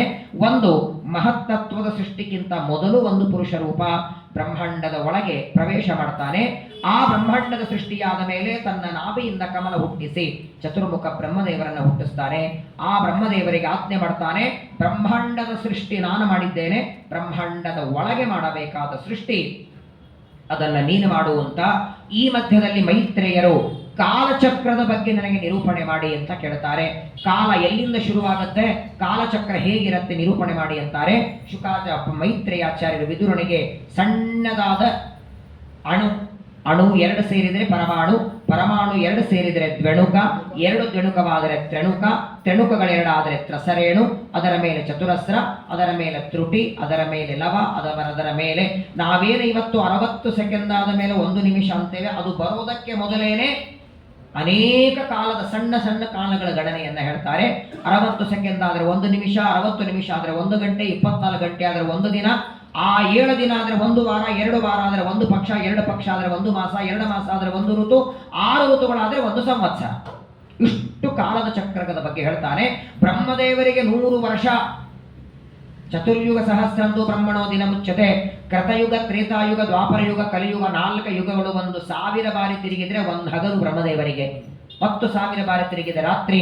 ಇಂತಹ ಬ್ರಹ್ಮದೇವರ 100 ವರ್ಷವನ್ನ ನಿಮೇಷಾದಿರವತ್ಸರಾಂತೋ ಮಹೀಯಾತ್, ಕಣ್ಣಿನ ರೆಪ್ಪೆ ಮುಚ್ಚಿ ತೆಗೆಯೋದ್ರಲ್ಲಿ ಮುಗಿಸ್ಬಿಡ್ತಾನೆ. ಇಡೀ ಜಗತ್ತಿಗೆ ಕಾಲವನು, ಕಾಲಾಂತರ್ಗತ ಕಾಲಿ ನಿಯಾಮಕ ಕಾಲಾತೀತ ತ್ರಿಕಾಲಜ್ಞ ಕಾಲ ಪ್ರವರ್ತಕ ಕಾಲೋತ್ಪಾದಕ ಕಾಲಮೂರ್ತಿ ತವ ದಾಸೋಹಂ. ಅವನಿಗೆ ಕಾಲಚಕ್ರದ ಬಂಧ ಇಲ್ಲ. ಕಾಲದ ಬಗ್ಗೆ ನಿರೂಪಣೆ ಮಾಡ್ತಾರೆ. ಅನಂತರದಲ್ಲಿ ಬ್ರಹ್ಮದೇವರು ಮಾಡಿದ ಸೃಷ್ಟಿಯನ್ನ ಹೇಳುವಾಗ ಮೊಟ್ಟ ಮೊದಲು ಬ್ರಹ್ಮದೇವರು 5 ತರಹದ ಅಜ್ಞಾನವನ್ನ ಸೃಷ್ಟಿ ಮಾಡ್ತಾರೆ. ಅಜ್ಞಾನ, ಮೋಹ, ಮಹಾಮೋಹ, ತಾಮಿಸ್ರ, ಅಂಧತಾಮಿಸ್ರ. ಅದರ ನಂತರದಲ್ಲಿ ಬ್ರಹ್ಮದೇವರು ಋಗ್ವೇದ, ಯಜುರ್ವೇದ, ಸಾಮವೇದ, ಅಥರ್ವಣ ವೇದಗಳಿಗೆ ಅಭಿಮಾನಿ ದೇವತೆಗಳನ್ನು ಸೃಷ್ಟಿ ಮಾಡ್ತಾರೆ. ತಮ್ಮ ಮನಸ್ಸಿನಿಂದ 4 ಜನ ಮಕ್ಕಳು ಮಾನಸ ಪುತ್ರರು, ಸನಕ ಸನಂದನ ಸನಾತನ ಸನತ್ಕುಮಾರರು, ಅವರಿಗೆ ಸೃಷ್ಟಿ ಮಾಡುವಂತ ಆಜ್ಞೆ ಮಾಡ್ತಾರೆ. ಅವರು ಸೃಷ್ಟಿ ಮಾಡೋದಕ್ಕೆ ಒಪ್ಪಿಕೊಳ್ಳದಿದ್ದಾಗ ಬ್ರಹ್ಮದೇವರಿಗೆ ಕೋಪ ಬಂತು. ಆ ಕೋಪ ಬ್ರಹ್ಮದೇವರ ಹುಬ್ಬುಗಂಟಿನಿಂದ ಹೊರಗೆ ಬಿತ್ತು. ಅವನನ್ನ ರುದ್ರ ಅಂತ ಹೆಸರಿಡ್ತಾರೆ. ರುದ್ರದೇವರನ್ನ ಸೃಷ್ಟಿ ಮಾಡುವಂದ್ರೆ ಭೂತ ಪ್ರೇತಗಳ ಸೃಷ್ಟಿ ಶುರು ಮಾಡ್ತಾರೆ. ಅಲಂ, ಸಾಕು ಮಾಡು ಸೃಷ್ಟಿಯನ್ನಂದ್ರು. ಮತ್ತೆ ಬ್ರಹ್ಮದೇವರು ತಮ್ಮ ದೇಹದ ಅವಯವದಿಂದ ಮರೀಚಿ, ಅತ್ರಿ, ಅಂಗಿರ, ಪುಲಹ, ಪುಲಸ್ತ್ಯ, ಕಟು, ದಕ್ಷ, ವಸಿಷ್ಠ, ಭೃಗು, ಅಂಗಿರ, ನಾರದ 10 ಜನ ಗಂಡು ಮಕ್ಕಳನ್ನು ಪಡಿತಾರೆ. ಆ ಮಕ್ಕಳಿಂದಲೂ ಸೃಷ್ಟಿ ಕಾರ್ಯ ಮುಂದುವರಿದಿದ್ದಾಗ ದೇವರು ಮಾನವ ಸೃಷ್ಟಿಯನ್ನ ಮಾಡುವಂತ ಆಜ್ಞೆ ಮಾಡ್ತಾರೆ. ಬ್ರಹ್ಮದೇವರು ತಮ್ಮ ದೇಹದ ಬಲಭಾಗದಿಂದ ಒಬ್ಬ ಪುರುಷನನ್ನ, ಎಡಭಾಗದಿಂದ ಒಬ್ಬ ಸ್ತ್ರೀಯನ್ನ ಸೃಷ್ಟಿ ಮಾಡ್ತಾರೆ. ಆ ಬ್ರಹ್ಮದೇವರ ಬಲಭಾಗದಿಂದ ಹುಟ್ಟಿದವರೇ ಸ್ವಯಂಭುವ ಮನು, ಎಡಭಾಗದಿಂದ ಬಂದವಳು ಶತರೂಪಾದೇವಿ. ಅವರಿಬ್ಬರ ಪ್ರಥಮ ವಿವಾಹ, ಮದುವೆಯಾಯಿತು. ಮದುವೆಯಾದ ಮೇಲೆ ಸೃಷ್ಟಿ ಮಾಡುವಂದಾಗ ಭೂಮಿನೇ ಇಲ್ಲ, ಸೃಷ್ಟಿಯಲ್ಲಿಂದ ಮಾಡಲಿ ಎಂದಾಗ ಆ ರಸಾತಲದಲ್ಲಿ ಮುಳುಗಿದ ಪೃಥ್ವಿಯನ್ನ ಮೇಲೆ ಎತ್ತೋದಕ್ಕೆ ಭಗವಂತ ವರಾಹದೇವರಾಗಿ ಬ್ರಹ್ಮದೇವರ ಮೂಗಿನಿಂದ ಅವತಾರ ಮಾಡ್ತಾನೆ. ವರಾಹ ರೂಪದಿಂದ ಪೃಥ್ವಿಯನ್ನ ಎತ್ತಿ ಮೇಲೆ ತಂದಿಟ್ಟ. ಅನಂತರದಲ್ಲಿ ಸೃಷ್ಟಿಯನ್ನ ಮಾಡುವಾಗ ಮಾನವ ಸೃಷ್ಟಿ ಸ್ವಯಂಭುವ ಮನುವಿನಿಂದ ಬಂತು. ಸ್ವಯಂಭುವ ಮನುವಿಗೆ ಶತರೂಪಾದೇವಿಯಲ್ಲಿ 5 ಜನ ಗಂಡು ಮಕ್ಕಳಾಗ್ತಾರೆ. 3 ಹೆಣ್ಣು ಮಕ್ಕಳು, 2 ಗಂಡು ಮಕ್ಕಳು. ಆಕೂತಿ, ದೇವಹೂತಿ, ಪ್ರಸೂತಿ, ಪ್ರಿಯವ್ರತ, ಉತ್ತಾನಪಾದ. ಅದರಲ್ಲಿ ಆಕೂತಿ ಎನ್ನುವಳನ್ನು ಋಷಿ ಪ್ರಜಾಪತಿ ಕೊಟ್ಟು ಮದುವೆ ಮಾಡ್ತಾರೆ. ಸಾಕ್ಷಾತ್ ಯಜ್ಞನಾಮಕ ಪರಮಾತ್ಮನ ಅವತಾರವಾಗುತ್ತೆ. ದೇವಹೂತಿಯನ್ನ ಕರ್ದಮ ಪ್ರಜಾಪತಿ ಕೊಟ್ಟು ಮದುವೆ ಮಾಡ್ತಾರೆ. ಕಪಿಲ ರೂಪದಿಂದ ದೇವರ ಅವತಾರ ಮಾಡ್ತಾನೆ. ಪ್ರಸೂತಿಯನ್ನ ದಕ್ಷ ಪ್ರಜಾಪತಿ ಕೊಡ್ತಾರೆ. 16 ಜನ ಹೆಣ್ಣು ಮಕ್ಕಳು, 13 ಜನ ಯಮಧರ್ಮನಿಗೆ, ಒಬ್ಬ ಮಗಳು ಅಗ್ನಿದೇವರಿಗೆ, ಒಬ್ಬ ಮಗಳು ಪಿತೃದೇವತೆಗಳಿಗೆ, ಕೊನೆ ದೇವರನ್ನ ಸತಿದೇವನಿಗೆ ಕೊಟ್ಟು ಮದುವೆ ಮಾಡ್ತಾರೆ. ಮಾವನಾದ ದಕ್ಷ ಪ್ರಜಾಪತಿಗೂ ಅಳಿಯನಾದ ರುದ್ರನಿಗೂ ಪ್ರಚಂಡವಾದ ಜಗಳ ಆಗುತ್ತೆ. ಆ ರುದ್ರದೇವರು ದಕ್ಷ ಪ್ರಜಾಪತಿಯ ಶಿರಚ್ಛೇದವನ್ನ ಮಾಡ್ತಾರೆ. ಈ ದೇವಹೂತಿಯಲ್ಲಿ ಅವತಾರ ಮಾಡಿದಂತಹ ಕಪಿಲ ಪರಮಾತ್ಮ ಇವನು ತಾಯಿಯಾದ ದೇವಹೂತಿಯನ್ನು ಕೂಡಿಸಿ ಸಾಂಖ್ಯ ತತ್ವದ ಉಪದೇಶ ಮಾಡ್ತಾನೆ. ಸಿದ್ಧಳಾಗಿ ದೇವಹೂತಿ ದೇಹ ಬಿಟ್ಟದ್ದರಿಂದ ಅದನ್ನ ಸಿದ್ಧಪುರಿ ಮಾತ್ರಗೆಯ ಅಂತ ಕರೀತಾರೆ. ಪರಮಾತ್ಮ ತಾಯಿಯಾದ ದೇವಹೂತಿಗೆ ಉಪದೇಶ ಮಾಡಿದ ಭಾಗ ಅಲ್ಲಿಗೆ 3ನೇ ಸ್ಕಂದದ ಸಮಾಪ್ತಿಯನ್ನ ಮಾಡಿ 4ನೇ ಸ್ಕಂದದ ಪ್ರಾರಂಭದಲ್ಲಿ ದೇವಹೂತಿಯಲ್ಲಿ 9 ಜನ ಮೊದಲು ಹೆಣ್ಣು ಮಕ್ಕಳು, ಅನಂತರ ಕಪಿಲನ ಅವತಾರ. ಆ ದೇವಹೂತಿ 9 ಜನ ಮಕ್ಕಳನ್ನ ಈ 9 ಜನರಿಗೆ ಕೊಟ್ಟು ಮದುವೆ ಮಾಡ್ತಾರೆ. ಅಲ್ಲಿ ಅನಸೂಯಾದೇವಿಯನ್ನು ಅತ್ರಿ ಋಷಿಗಳಿಗೆ ಕೊಡ್ತಾರೆ. ಸಾಕ್ಷಾತ್ ಬ್ರಹ್ಮದೇವರು ಚಂದ್ರನಲ್ಲಿ ಆವಿಷ್ಟರಾಗಿ ಬರ್ತಾರೆ. ರುದ್ರದೇವರು ದುರ್ವಾಸರಾಗಿ, ಪರಮಾತ್ಮ ದತ್ತಾತ್ರೇಯ ರೂಪದಿಂದ ಅತ್ರಿ ಋಷಿಗಳ ಮಗನಾಗಿ ಬರ್ತಾರೆ. ಅನಂತರದಲ್ಲಿ ಸತಿದೇವಿಯ ಕಥೆಯನ್ನ ಹೇಳಿ ಮನೋನಿಯಾಮಕ ರುದ್ರದೇವರು ದಕ್ಷ ಪ್ರಜಾಪತಿಯ ರುಂಡವನ್ನ ಕತ್ತರಿಸಿ ಅಗ್ನಿಕುಂಡದಲ್ಲಿ ಹಾಕ್ತಾರೆ. ಆ ರುದ್ರದೇವರ ಪ್ರಸೂತಿಯ ಕಥೆಯನ್ನ, ಅನಂತರ ಉತ್ತಾನಪಾದರಾಜನ ಮಗನಾದಂತಹ ಧ್ರುವ ಚಕ್ರವರ್ತಿ ವಯಸ್ಸಿನ 5ನೇ ವರ್ಷಕ್ಕೆ ಅರಣ್ಯಕ್ಕೆ ಹೋಗಿ ತಪಸ್ಸು ಮಾಡಿ ಭಗವಂತನ ದರ್ಶನವನ್ನ ಮಾಡಿಕೊಂಡು ಬರ್ತಾನೆ. ಪರಮಾತ್ಮ ಆ ಧ್ರುವರಾಜನಿಗೆ ದಿವ್ಯವಾದ ಧ್ರುವ ಪದವಿಯನ್ನು ಕೊಡ್ತಾನೆ. 36,000 ವರ್ಷಗಳವರೆಗೆ ರಾಜ್ಯವನ್ನ ಆಳಿ ಧ್ರುವರಾಜರು ಅನಂತರ ಧ್ರುವ ಪದವಿಯನ್ನು ಪಡಿತಾರೆ. ಶಿಂಶುಮಾರನ ಮಗಳಾದಂತಹ ಭ್ರಮಿ ಎನ್ನುವ ಕನ್ಯೆಯನ್ನು ಮದುವೆ ಮಾಡಿಕೊಳ್ಳುತ್ತಾರೆ. ಕಲ್ಪ, ವತ್ಸರ ಅಂತ 2 ಮಕ್ಕಳನ್ನು ಪಡಿತಾರೆ. ಆ ಧ್ರುವರಾಜರ ವಂಶದಲ್ಲಿ ಮುಂದೆ ಅಂಗರಾಜ ಬರ್ತಾನೆ. ಅವನ ಮಗ ವೇನರಾಜ, ವೇನನ ಮಗ ಪೃಥು ಚಕ್ರವರ್ತಿ. ಅದೇ ವಂಶದಲ್ಲಿ ಪ್ರಾಚೀನ ಬರಿಹಿ ಅಂತ ರಾಜ, ಅವನಿಗೆ 10 ಜನ ಪ್ರಾಚೇತಸರು. ಆ ಪ್ರಾಚೀನ ಬರಿಹಿಗೆ ಪುರಂಜನ ಉಪಾಖ್ಯಾನವನ್ನ ಹೇಳಿ ನಾರದರು ಉಪದೇಶವನ್ನ ಮಾಡಿ ಉದ್ಧಾರ ಮಾಡುತ್ತಾರೆ. ಅಲ್ಲಿಗೆ 4ಥ ಸ್ಕಂದದ ಸಮಾಪ್ತಿಯನ್ನ ಮಾಡಿ 5ಮ ಸ್ಕಂದದ ಪ್ರಾರಂಭದಲ್ಲಿ ಪ್ರಿಯವ್ರತನ ಕಥೆಯನ್ನ ಹೇಳಬೇಕು ಅಂತ ಪರೀಕ್ಷಿತರ ಕೇಳ್ತಾರೆ. ಪ್ರಿಯವ್ರತ ರಾಜ ನನಗೆ ರಾಜ್ಯ ಬೇಡ, ನಾನು ಸನ್ಯಾಸಿಯಾಗ್ತೇನೆ ಅಂತ ಹೊರಟಾಗ ಪ್ರಿಯವ್ರತನಿಗೆ ಉಪದೇಶ ಮಾಡುವುದಕ್ಕೆ ಸತ್ಯಲೋಕದಿಂದ ಬ್ರಹ್ಮದೇವರು ಬಂದು ಉಪದೇಶವನ್ನ ಮಾಡ್ತಾರೆ. ಸಂತಾನವನ್ನ ಪಡೆದು ಅನಂತರದಲ್ಲಿ ವಿರಕ್ತನಾಗಿ ರಾಜ್ಯವನ್ನ ಆಳುವಂದಾಗ ಸರಿ ಬ್ರಹ್ಮದೇವರ ಮಾತನ್ನ ಕೇಳಿ ಪ್ರಿಯವ್ರತ ರಾಜ ಮದುವೆಯನ್ನು ಮಾಡಿಕೊಳ್ತಾನೆ. ಆಗ್ನಿದ್ರ ಯುದ್ಮಜಿಹ್ವ ಯಜ್ವಾಹು ಹಿರಣ್ಯರೇತ ಘೃತಪೃಷ್ಠ ಮೇಧಾತಿಥಿ ವೀತ್ಯಹೋತರ ಸವನ ಕವಿ 10 ಜನ ಗಂಡು ಮಕ್ಕಳಾಗ್ತಾರೆ. ಅದರಲ್ಲಿ 3 ಜನ ಸನ್ಯಾಸಿಗಳಾಗಿ ಹೋಗ್ತಾರೆ. 7 ಜನ 7 ದ್ವೀಪಗಳಿಗೆ ಅಧಿಪತಿಯಾಗ್ತಾರೆ. ಜಂಬೂ, ಪ್ರಕ್ಷ, ಶಾಲ್ಮಲಿ, ಕೃಷ, ಕ್ರೌಂಚ, ಶಾಖ, ಪುಷ್ಕರ ಅನ್ನೋ ದ್ವೀಪಗಳಿಗೆ ಅಭಿಮಾನಿಯಾಗಿ ಮಾಡ್ತಾನೆ. ಪ್ರಿಯವ್ರತನ ಹಿರಿಯ ಮಗ ಆಗ್ನಿದ್ರನ ಮಗ ನಾಭಿರಾಜನ ಹೆಂಡತಿ ಮೇರುದೇವಿ. ಆ ಮೇರುದೇವಿ ತಪಸ್ಸು ಮಾಡಿ ದೇವರೇ ಮಗನಾಗಬೇಕು ಅಂತ ವರವನ್ನ ಬಿಡ್ಕೊಳ್ತಾಳೆ. ಆ ಮೇರುದೇವಿಯಲ್ಲಿ ಪರಮಾತ್ಮ ಅವತಾರ ಮಾಡ್ತಾನೆ. ಅವರನ್ನ ವೃಷಭ ಅಂತ ಕರೀತಾರೆ. ಆ ವೃಷಭ ಪರಮಾತ್ಮ ಜಯಂತಿಯನ್ನ ಲಕ್ಷ್ಮೀದೇವಿಯನ್ನ ಮದುವೆ ಮಾಡ್ಕೊಳ್ತಾನೆ. 100 ಜನ ಗಂಡು ಮಕ್ಕಳಾಗ್ತಾರೆ. ಹಿರಿಯ ಮಗನಿಗೆ ಭರತ ಅಂತ ಹೆಸರಿಡ್ತಾನೆ. ತನ್ನ ಎಲ್ಲ ಮಕ್ಕಳನ್ನು ಕೂಡಿಸಿ ಪರಮಾತ್ಮ ಉಪದೇಶವನ್ನ ಮಾಡ್ತಾನೆ. ವೃಷಭ ಪರಮಾತ್ಮ ತನ್ನ ಹಿರಿಯ ಮಗನಾದ ಭರತನಿಗೆ ರಾಜ್ಯವನ್ನ ಕೊಟ್ಟು ತಾನು ಅರಣ್ಯಕ್ಕೆ ಹೋಗಿಬಿಡ್ತಾನೆ. ಭರತ ರಾಜ ಪರಮಾತ್ಮನಿಂದ ತಂದೆಯಿಂದ ರಾಜ್ಯವನ್ನ ಸ್ವೀಕಾರ ಮಾಡಿ ಅನೇಕ ವರ್ಷಗಳವರೆಗೆ ರಾಜ್ಯವನ್ನ ಆಳಿ ಕೊನೆಗೆ ತನ್ನ 6 ಜನ ಮಕ್ಕಳಲ್ಲಿ ಹಿರಿಯ ಮಗನಿಗೆ ರಾಜ್ಯವನ್ನ ಒಪ್ಪಿಸಿ ಶಾಲಿಗ್ರಾಮ ಕ್ಷೇತ್ರ ಗಂಡಕಿ ನದಿಗೆ ಬರ್ತಾನೆ. ಪ್ರತಿನಿತ್ಯದಲ್ಲಿ 3 ಹೊತ್ತು ಸ್ನಾನವನ್ನ ಮಾಡಿ ದೇವರ ಆರಾಧನೆ ಮಾಡಬೇಕು ಅಂತ ಬರ್ತಾನೆ. ಒಂದು ದಿನ ಪ್ರಾತಃ ಕಾಲದಲ್ಲಿ ಎದ್ದು ಸ್ನಾನ ಮಾಡಿ ಅರ್ಘ್ಯ ಕೊಡುವಾಗ ತುಂಬು ಗರ್ಭಿಣಿ ಜಿಂಕೆಯನ್ನು ನೋಡ್ತಾನೆ. ನೀರು ಕುಡಿಯುವುದಕ್ಕೆ ಬಂದಿದೆ. ಒಂದು ಸಿಂಹ ಜೋರಾಗಿ ಗರ್ಜನೆ ಮಾಡ್ತದೆ. ಸಿಂಹದ ಗರ್ಜನೆಯಿಂದ ಹೆದರಿದ ಜಿಂಕೆ ನದಿಯ ಆ ದಂಡೆಗೆ ಹಾರಬೇಕು. ಅಷ್ಟೊತ್ತಿಗೆ ಜಿಂಕೆ ಗರ್ಭದಲ್ಲಿರುವ ಮಗುವಿಗೆ ಜನ್ಮ ಕೊಡುತ್ತದೆ. ಆ ಮಗು ನೀರಿನಲ್ಲಿ ಬೀಳುತ್ತದೆ. ಆ ದೃಶ್ಯ ನೋಡಿದ ಈ ಭರತ ಆ ಮಗುವನ್ನ ಎತ್ತಿ ದಂಡೆಗೆ ಇಡ್ತಾನೆ. ಅದರಲ್ಲಿ ವ್ಯಾಮೋಹ ಬಂತು. ಕೊನೆಗೆ ಆ ಜಿಂಕೆಯೊಳಗೆ ತನ್ನ ಆಯುಷ್ಯವನ್ನು ಕಳೆದು ಜನ್ಮಾಂತರದಲ್ಲಿ ಜಿಂಕೆಯಾಗ್ತಾನೆ. ಅನಂತರದಲ್ಲಿ ಮತ್ತೊಂದು ಜನ್ಮ ಅಂಗಿರಸ ಗೋತ್ರದಲ್ಲಿ ಬ್ರಾಹ್ಮಣರ ಮಗನಾಗಿ ಜಡಭರ್ತ ರಾಜ ಅಂತ ಹುಟ್ಟಿ ಬರ್ತಾನೆ. ರಘುಗಣ ರಾಜನಿಗೆ ದಿವ್ಯವಾದಂತಹ ಭವಾಟವಿ ವರ್ಣ ಅನ್ನುವ ಉಪದೇಶವನ್ನ ಮಾಡ್ತಾನೆ. ಇದರ ಪ್ರಿಯವ್ರತ ರಾಜನ ವಂಶವನ್ನ ಹೇಳಿ ಈ ಖಗೋಲ ಮತ್ತು ಭೂಗೋಲಗಳ ಬಗ್ಗೆ ವಿವರಣೆಯನ್ನ ಮಾಡಿ ಅಂತ ಪರೀಕ್ಷಿತರ ಕೇಳ್ತಾರೆ. ಖಗೋಲ ಎಷ್ಟು ವಿಸ್ತಾರವಾಗಿದೆ? ಒಟ್ಟಾರೆ ನಮ್ಮ ಭರತಖಂಡದಲ್ಲಿ ನಮ್ಮ ಖಗೋಲದಲ್ಲಿನ 9 ಖಂಡಗಳು. ನಾವಿದ್ದದ್ದು ಭರತಖಂಡದಲ್ಲಿ. ಭರತಖಂಡ, ಅದರ ಮೇಲೆ ಕಿಂಪುರುಷ ಖಂಡ, ಅದರ ಮೇಲೆ ರಮ್ಯಕ, ಹಿರಣ್ಮಯ, ಕುರು, ಇಲಾವೃತ, ಕೇತುಮಾಲ, ಭದ್ರಾಶ್ವ, ಒಟ್ಟಾರೆ 9 ಖಂಡಗಳು. ಆ ಇಲಾವೃತ ಖಂಡದ ಮಧ್ಯದಲ್ಲಿ ಜಂಬೂದ್ವೀಪದ ಮಧ್ಯದಲ್ಲಿ ಮೇರು ಪರ್ವತ, 1,00,000 ಯೋಜನೆ ಎತ್ತರವಾದ ಮೇರು ಪರ್ವತ, 16,000 ಯೋಜನ ಭೂಮಿಯಲ್ಲಿ ಹೋಗಿದೆ, 84,000 ಮೇಲೆ ಇದೆ, 36,000 ಅಗಲವಾದದ್ದು. ಅದರ ಮೇಲೆ 10,000 ಯೋಜನವಾದ ಬ್ರಹ್ಮದೇವರ ಮನೆ, 8 ದಿಕ್ಪಾಲ ದೇವತೆಗಳೆಲ್ಲ ಮನೆ. ಪ್ರತ್ಯಕ್ಷವಾಗಿ ಪರಮಾತ್ಮ ತನ್ನ ಎಡಗಾಲಿನ ಹೆಬ್ಬರಳಿನ ಉಗುರಿನ ತುದಿಯಿಂದ ಬ್ರಹ್ಮಾಂಡದ ಕಟಾಹ ಒಡೆದು ಅಲ್ಲಿಂದ ನೀರು ಹೊರಗೆ ಬಂತು. ತತ್ರ ಭಗವತ ಸಾಕ್ಷಾತ್ ಯಜ್ಞಲಿಂಗಸ್ಯ ವಿಷ್ಣೋರ್ ವಿಕ್ರಮತೋ ವಾಮಪಾದಾಂಗುಟ್ಟನಕ ನಿರ್ಭಿನ್ನೋ ತ್ವಾಂಡ ಕಟಾಹ ವಿವರೇಣ ಅಂತ ಪ್ರವಿಷ್ಟಾಯ ಬಾಹ್ಯಜಲಧಾರ ತಚ್ಚರಣ ಪಂಕಜ ಅವನೇತನ ಅರುಣ ಕಿಂಜಲಕ ಉಪರಂಜಿತ. ಆ ಸಾಕ್ಷಾತ್ ಭಗವಂತನ ಪಾದದಿಂದ ಬಂದಂತಹ ಗಂಗೆ ಅವಳನ್ನ 4 ಭಾಗವಾಗಿ ಭೂಮಿಗೆ ಬರ್ತಾಳೆ. ಸೀತಾ, ಭದ್ರು, ಚಕ್ಷ, ಅಲಕನಂದ ಆ ಬ್ರಹ್ಮದೇವರ ಮನೆ. ಅದರ ನಂತರದಲ್ಲಿ ಮಂದರ, ಮೇರುಮಂದರ, ಸುಪಾರ್ಶ್ವ, ಕುಮುದ ಅನ್ನೋ ಪರ್ವತಗಳು ಅದ್ಭುತವಾಗಿ ಭೂಮಂಡಲದ ವರ್ಣನೆಯನ್ನು ಮಾಡುತ್ತಾರೆ. ಅನಂತರದಲ್ಲಿ ಆಕಾಶದಲ್ಲಿ ಸೂರ್ಯ, ಚಂದ್ರ, ಮಂಗಳ, ಬುಧ, ಗುರು, ಶುಕ್ರ, ಶನಿ, ರಾಹು, ಕೇತು 9 ಗ್ರಹಗಳು 12 ರಾಶಿಗಳಲ್ಲಿ ಸಂಚಾರ ಮಾಡ್ತಾರೆ. ಆ ಒಂದೊಂದು ಗ್ರಹಗಳಿಗೆ ದೇವರು ನಿಯಾಮಕನಾಗಿ ಶಿವಶುಮಾರ ರೂಪದಿಂದ ಇದ್ದಾನೆ. ಖಗೋಲ ಮತ್ತು ಭೂಗೋಲಗಳ ಬಗ್ಗೆ ಹೇಳಿ ನರಕಗಳ ಬಗ್ಗೆ ವಿವರಣೆಯನ್ನ ಮಾಡಿ ಎಂದಾಗ 84 ಲಕ್ಷ ನರಕಗಳಿವೆ.